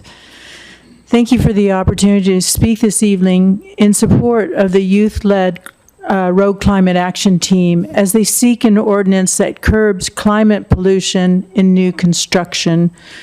I urge you to move forward on this reasonable action for the health and the future climate resiliency of Ashland residents, just as you have on other fronts. For example, the city's commitment to facing wildfire risk is evident as aerial logging and controlled burns are happening almost daily in preparation for fire season. This illustrates that we can adapt to challenges presented by climate chaos as well. We wouldn't dream of not preparing for wildfires. Why would we not implement health or climate adaptations whenever we can? I know you are familiar, you've heard the data about the health and the climate impacts underlying this issue. When the council approved the city's climate and energy plan in 2017, the plan was widely applauded by the community, proving Ashland residents support measures that address our climate and energy challenges. In light of state and national moves to reduce the use of fossil fuels in CPAC's recommendations, it makes no sense to not prepare for these changes. It will never get easier or cheaper to implement these changes in Ashland than it is right now. Solutions to global warming are huge and can feel daunting, but changes in our own communities have a cumulative effect. How can we, in good conscience, kick the can down the road when our youth are reminding us how urgent it is to act today? For the sake of our children and grandchildren, please direct city staff to develop an ordinance achieving the goals of the climate and clean air policy package by the June 17th study session. Thank you. Thank you. Susan Sullivan, Shane Hayes, followed by Leah Samuelson, and Ingrid Edstrom. Thank you, Mayor Graham and members of City Council. My name is Susan Sullivan, and I'm a resident of Ashland. I built my house here almost 11 years ago.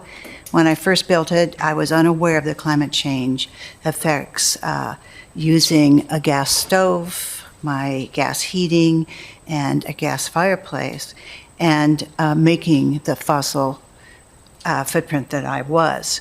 The first year here, I joined Citizens Climate Lobby and began to educate myself about climate change and began to look at ways that I could make a change in my footprint. A couple years later, I was able to install the solar panels on my house to transition to solar electricity. Had I known then what I know now, I would have made different decisions about my heating, water heating, and my cooking appliance. I can understand why people oppose a move to all electricity if they've already invested in their home. However, we're speaking here of building policy for new construction and for taking actions for the future, our future building.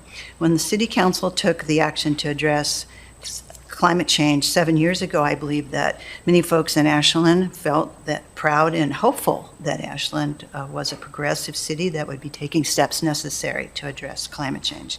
That was 7 years ago, and this is no longer. We're working at a much slower pace. However, what I am very proud and hopeful for is the strength, intelligence, and leadership of the youth here before you.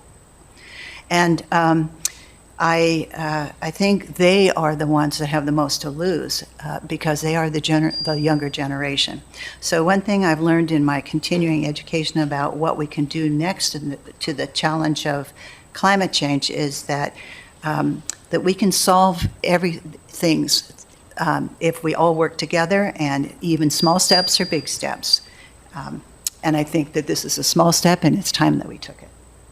Thank you. Thank you. Go ahead. Hi there, my name is Shane Hayes. I'm a Talent resident and a former Ashland resident. And as a former Ashland resident, climate change became all too real on September 8th, 2020. My mom, also an Ashland resident, was one of the volunteers who helped people reconnect with their lost pets, or in some cases, helped them recover their pets' bones.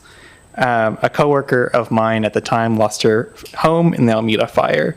And ever since that day, I've been avidly studying climate impacts and climate resilience to learn how we can make our communities more resilient through infrastructure, community programs, and policy. So I'm here also to voice my support for the youth proposed Ashland Climate and Clean Air Policy Package that's been put before you. So this ordinance is great for many reasons that have already been mentioned by speakers before me. But they also allow renters like myself to take advantage of clean energy programs like community solar to reduce our utility bills and allow more renters to choose between gas and electric stoves based on what they feel is best for their living situation and health. And I think it's really important that they have that choice. A few people have already reinforced this, but this policy package does not apply to existing residential construction.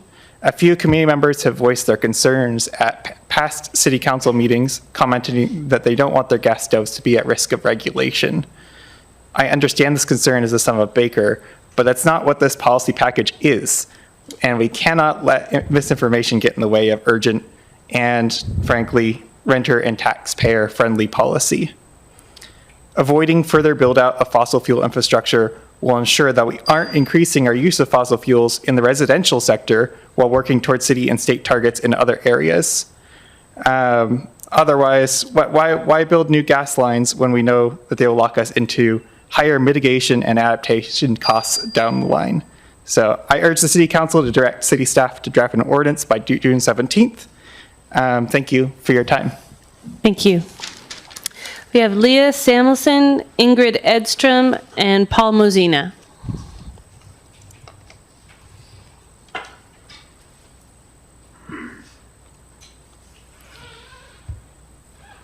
Hi, my name is Leah Samuelson. I live here in Ashland. I'm here to voice my support for this entire policy package and urge the City of Ashland to direct city staff to draft the ordinance language so that we can stop the expansion of gas infrastructure in our community.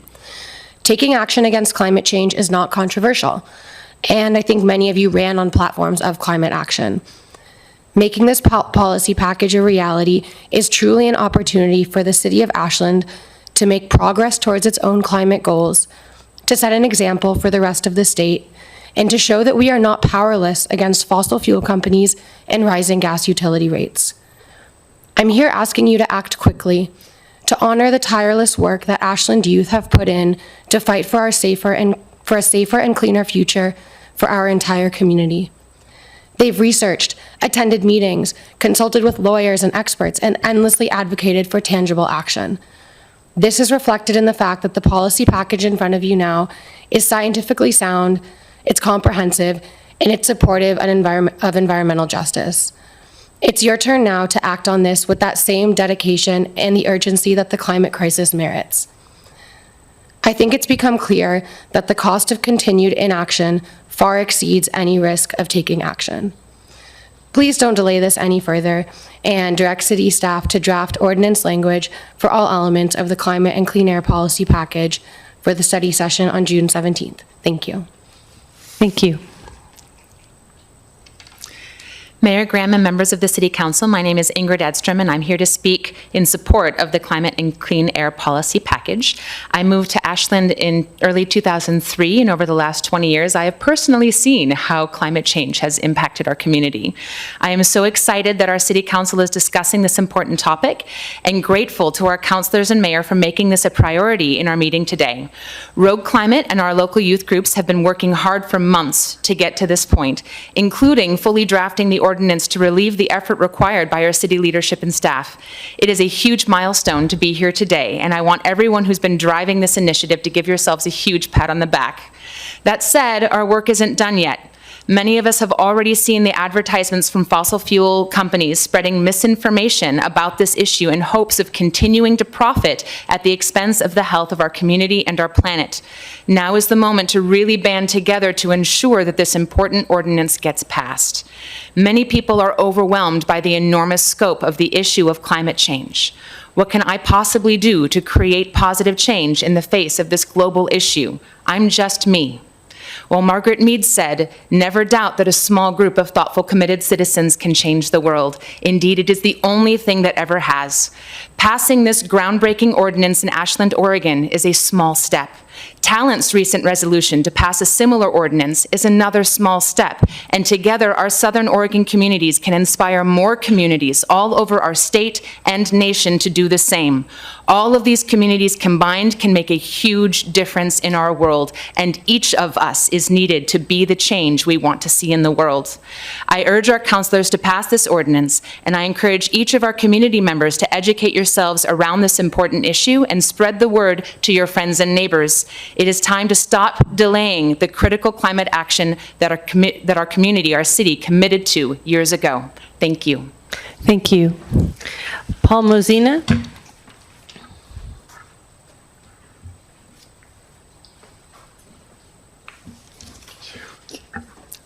My name is Paul Mozina. I live in Ashland. The ordinance under consideration will have no impact on global warming. Its real purpose is to reinforce the propaganda that underlies the narrative that human activity is the cause of global warming. This false and deceptive story is based on the simplistic and erroneous assertion that rising CO2 levels are the cause of global warming. And this is attributed to human burning fossil fuels. Every claim in this narrative is false. The notion that petroleum and natural gas come from fossilized plant material has been challenged since the 1980s. There is substantial solid science that shows that petroleum and natural gas originate from abiogenic chemical processes occurring deep within the Earth's mantle. Indeed, the process of off-gassing the reactions that occur deep in the Earth helps form the Earth's atmosphere. The term fossil fuels is a misnomer. The idea that rising CO2 levels are causing global temperatures to rise is also false. CO2 levels have been much higher in the past over the course of many ice ages and warming periods. Al Gore's famous hockey puck graph is a fraud.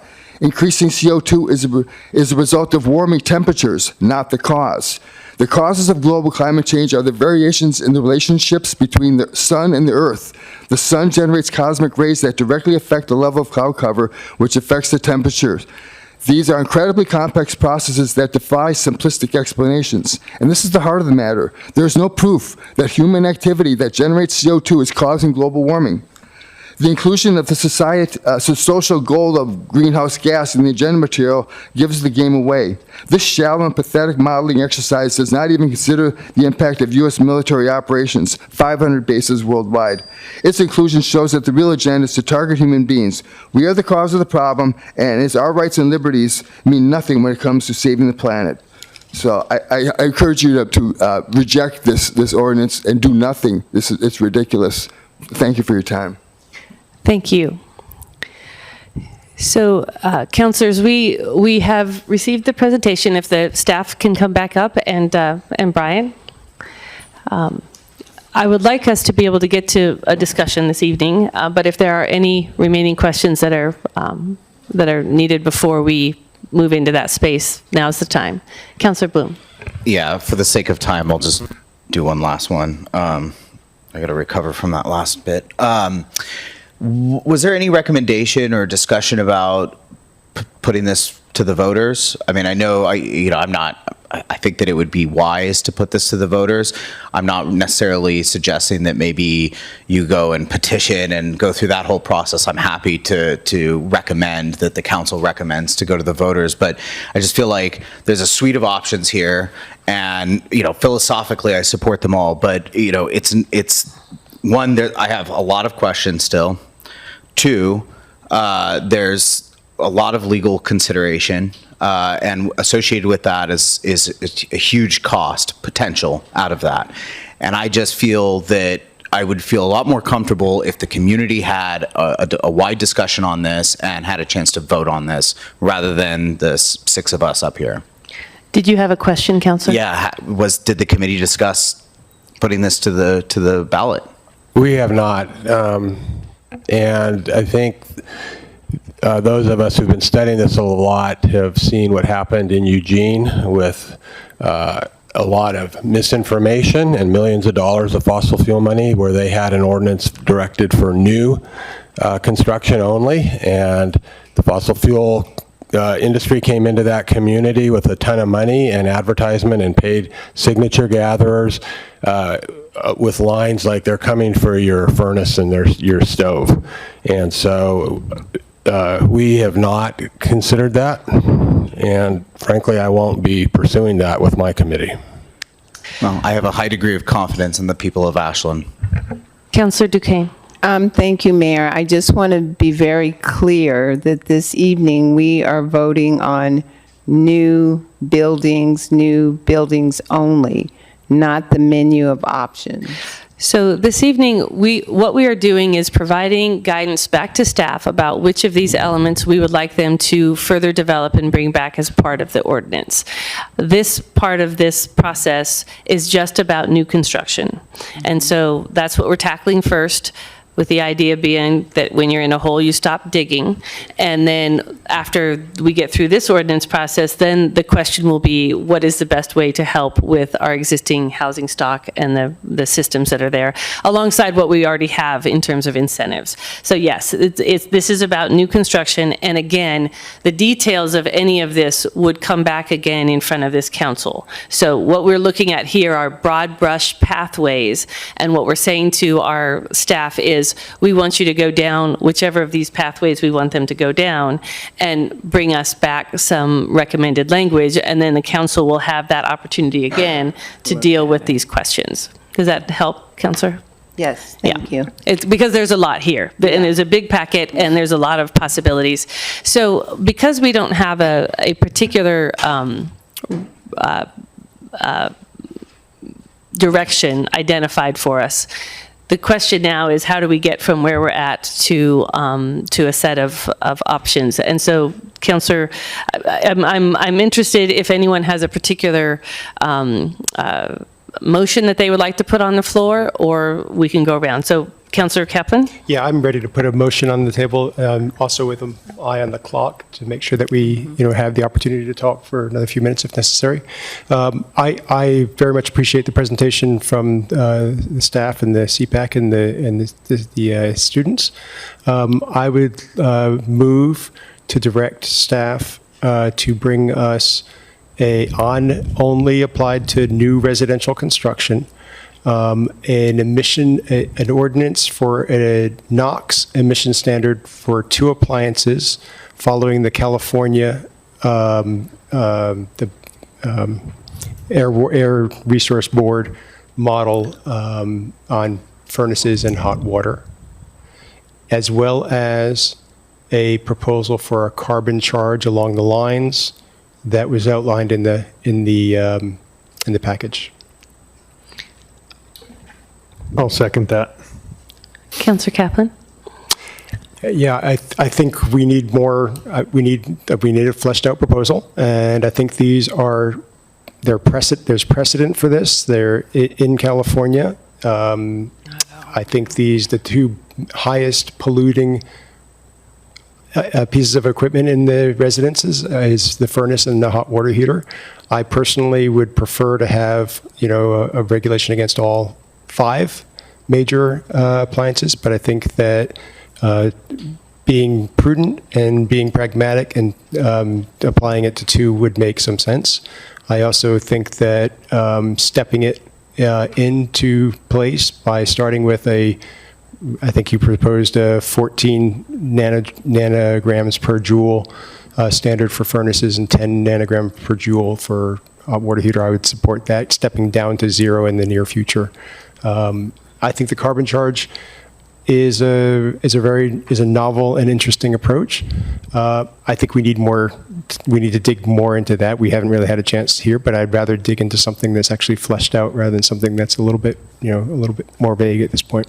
So that's why I would support that. Councillor Dale. Thank you, Mayor. Yes, and I appreciate Councillor Kaplan. That was my thoughts exactly. I mean, one of the things too that, and the reason that I'd like to pursue this, but also as we go through this process, and I appreciate all of the work and the leadership from RCAT and CPAC and our community members that have really dug into this and provided a ton of information. What I am interested in too, as we go through this process, is really just identifying the externalities and any kind of effects that affect all Ashland citizens, low income, just any, I want to make sure that we have uncovered anything that we haven't thought of relative to effects that this could have as we go through this process. So, thank you. Councillor Hanson, and then Yes, I appreciate the motion, and I believe it's missing the increased franchise fee option that I would like to support. I would like to see what that looks like from an academic standpoint and see how we could fold that into our ordinance. I know that we have some time here for the December 2025, but I'd like to start planning that now. So I'm wondering if you are willing to amend your motion to also look at increasing franchise fees. well, yeah, I mean, you can offer an amendment either way, but I could do it, yeah. I'm happy to amend it. Because it isn't as time sensitive as the others, I thought we had some more time, but I'm happy to also add a third component, which is to direct staff to begin exploring the adjustments to the franchise agreement or handling regulation of natural gas through code, whatever is the right approach, and bring us back something by the first quarter of 2025. It's not urgent, but I think, so I wouldn't want to distract from some of the other things, but that's what I would like. That's what I would suggest. So I guess I need a second. so yeah, the question is the second to you. May I ask a just clarifying question on that? Yeah. So just so I'm clear, what exactly would be the motion as amended, stated clearly? To also bring us a proposal for adjustments to the franchise agreement or other means of regulating natural gas in our community by the first quarter of 2025. Okay, so it's the other means that because as I look up there, it was 1, 4, and 5, and then if we say other, does that mean all of them? I guess is what I was at. It's specifically It's 1, 4, and 5. The NOx emissions for 2 appliances, the carbon charge, and the increase in franchise fees. Is that what you were saying? Okay. As amended, yes. Second. Thank you. Great. So further discussion, Councillor Duquesne? Thank you, Mayor. I just don't want to get this so, what is the word? I don't want to impact it so much until it's kind of distorted. I am coming from a place of simplicity and to the point. And the point is here is looking at building new buildings only that would be electrified. So coming back with 1, 4, and 5, I don't want to dilute it with a lot of futuristic what ifs. You know, how your first proposal for number 4 I thought was really good. I just I don't want to delay this, so I will support this for now. Councillor Bloom? Yeah, thank you. Yeah, I mean, look, I've been clear for over a year now. I philosophically support all of these. There's still a lot of questions. This is not fleshed out. This is not cooked. I will support moving forward with 145, but I hope that in that intervening time that we can get a lot more information. I will send you a list of my questions, Chad, so that you can kind of prepare for that when it does come up. I also want to point out that I think that this is an equity issue. And I think that what we see often is it's very easy for well-off people to make suggestions about get an electric car, do this, do that. For those of us that can barely make our rent, it's not as easy. So I hope that that's a consideration as well. Councilor Dale. Thank you. And just to follow up on that, Chad, is one thing that we look at on all of our council packets, obviously, is under fiscal impacts. And I would just say that this council communication just says fiscal impacts not yet determined. So to follow up with what Councilor Bloom was saying, and I think this council wishes is for those impacts to be fleshed out when this comes back as part of the overall. Need a motion to extend? Do we need a motion to extend? Because we have an motion on the floor, so we don't need that. We often use the wrong words when we talk about this crisis. We talk about climate change, and we talk about change. Change is inevitable. We have all these sayings in our lexicon about what change is. It is a crisis, and it is on us, and we have seen it coming for decades without adequate action to change how we engage with fossil fuels and how we engage with land use and how we engage with a number of things that cause it. But the main driver is our energy systems. And when we build infrastructure, we lock in the energy we will use for decades.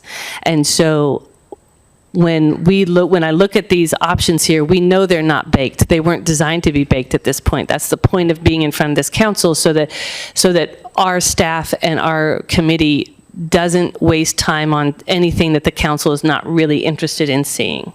And so this is a really good menu of a variety of different ways to get us to the point where we are no longer building new buildings with fossil fuels, so certainly new residential buildings. It is absolutely critical that we figure this out. And we have those numbers, and I appreciated that, Chad, that you brought us the numbers from our housing production strategy, but those are estimates that are backcasted. We already have housing that we know is coming towards us from these larger developments that is more than half of the expected growth in Ashland over the next 20 years. So this conversation is really important right now. And I am so pleased that our young people have come forward, and I am so sad that you have had to, because the adults who run this country should have handled this a long time ago. And it is my hope that this council goes forward with putting these on the menu. We know it's an equity issue because climate change is an equity issue, and a disrupted future is an expensive future. And if we are going to make sure that our low-income people in this community can afford to live here, it is going to be because they are not chasing constant climate disruption without the adequate means to fund the changes that need to happen. And so we need absolutely to keep track of what those impacts are. I think it's a really important conversation. And we also need to remember that that it is not possible to take care of our most vulnerable people in an era of runaway climate change. So thank you very much. I'm hopeful of where we're going with this evening, and glad that we are seeing it and having this conversation in front of the council. Are there any further conversations? Roll call, please, Alyssa. Dale? Yes. Bloom? Yes. Hanson? Yes. Buchanan? Yes. Kaplan? Yes. Thank you very much, and we are out of time. So with that, meeting is adjourned.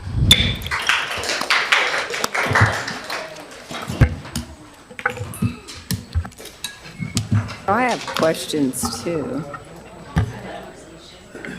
Oh.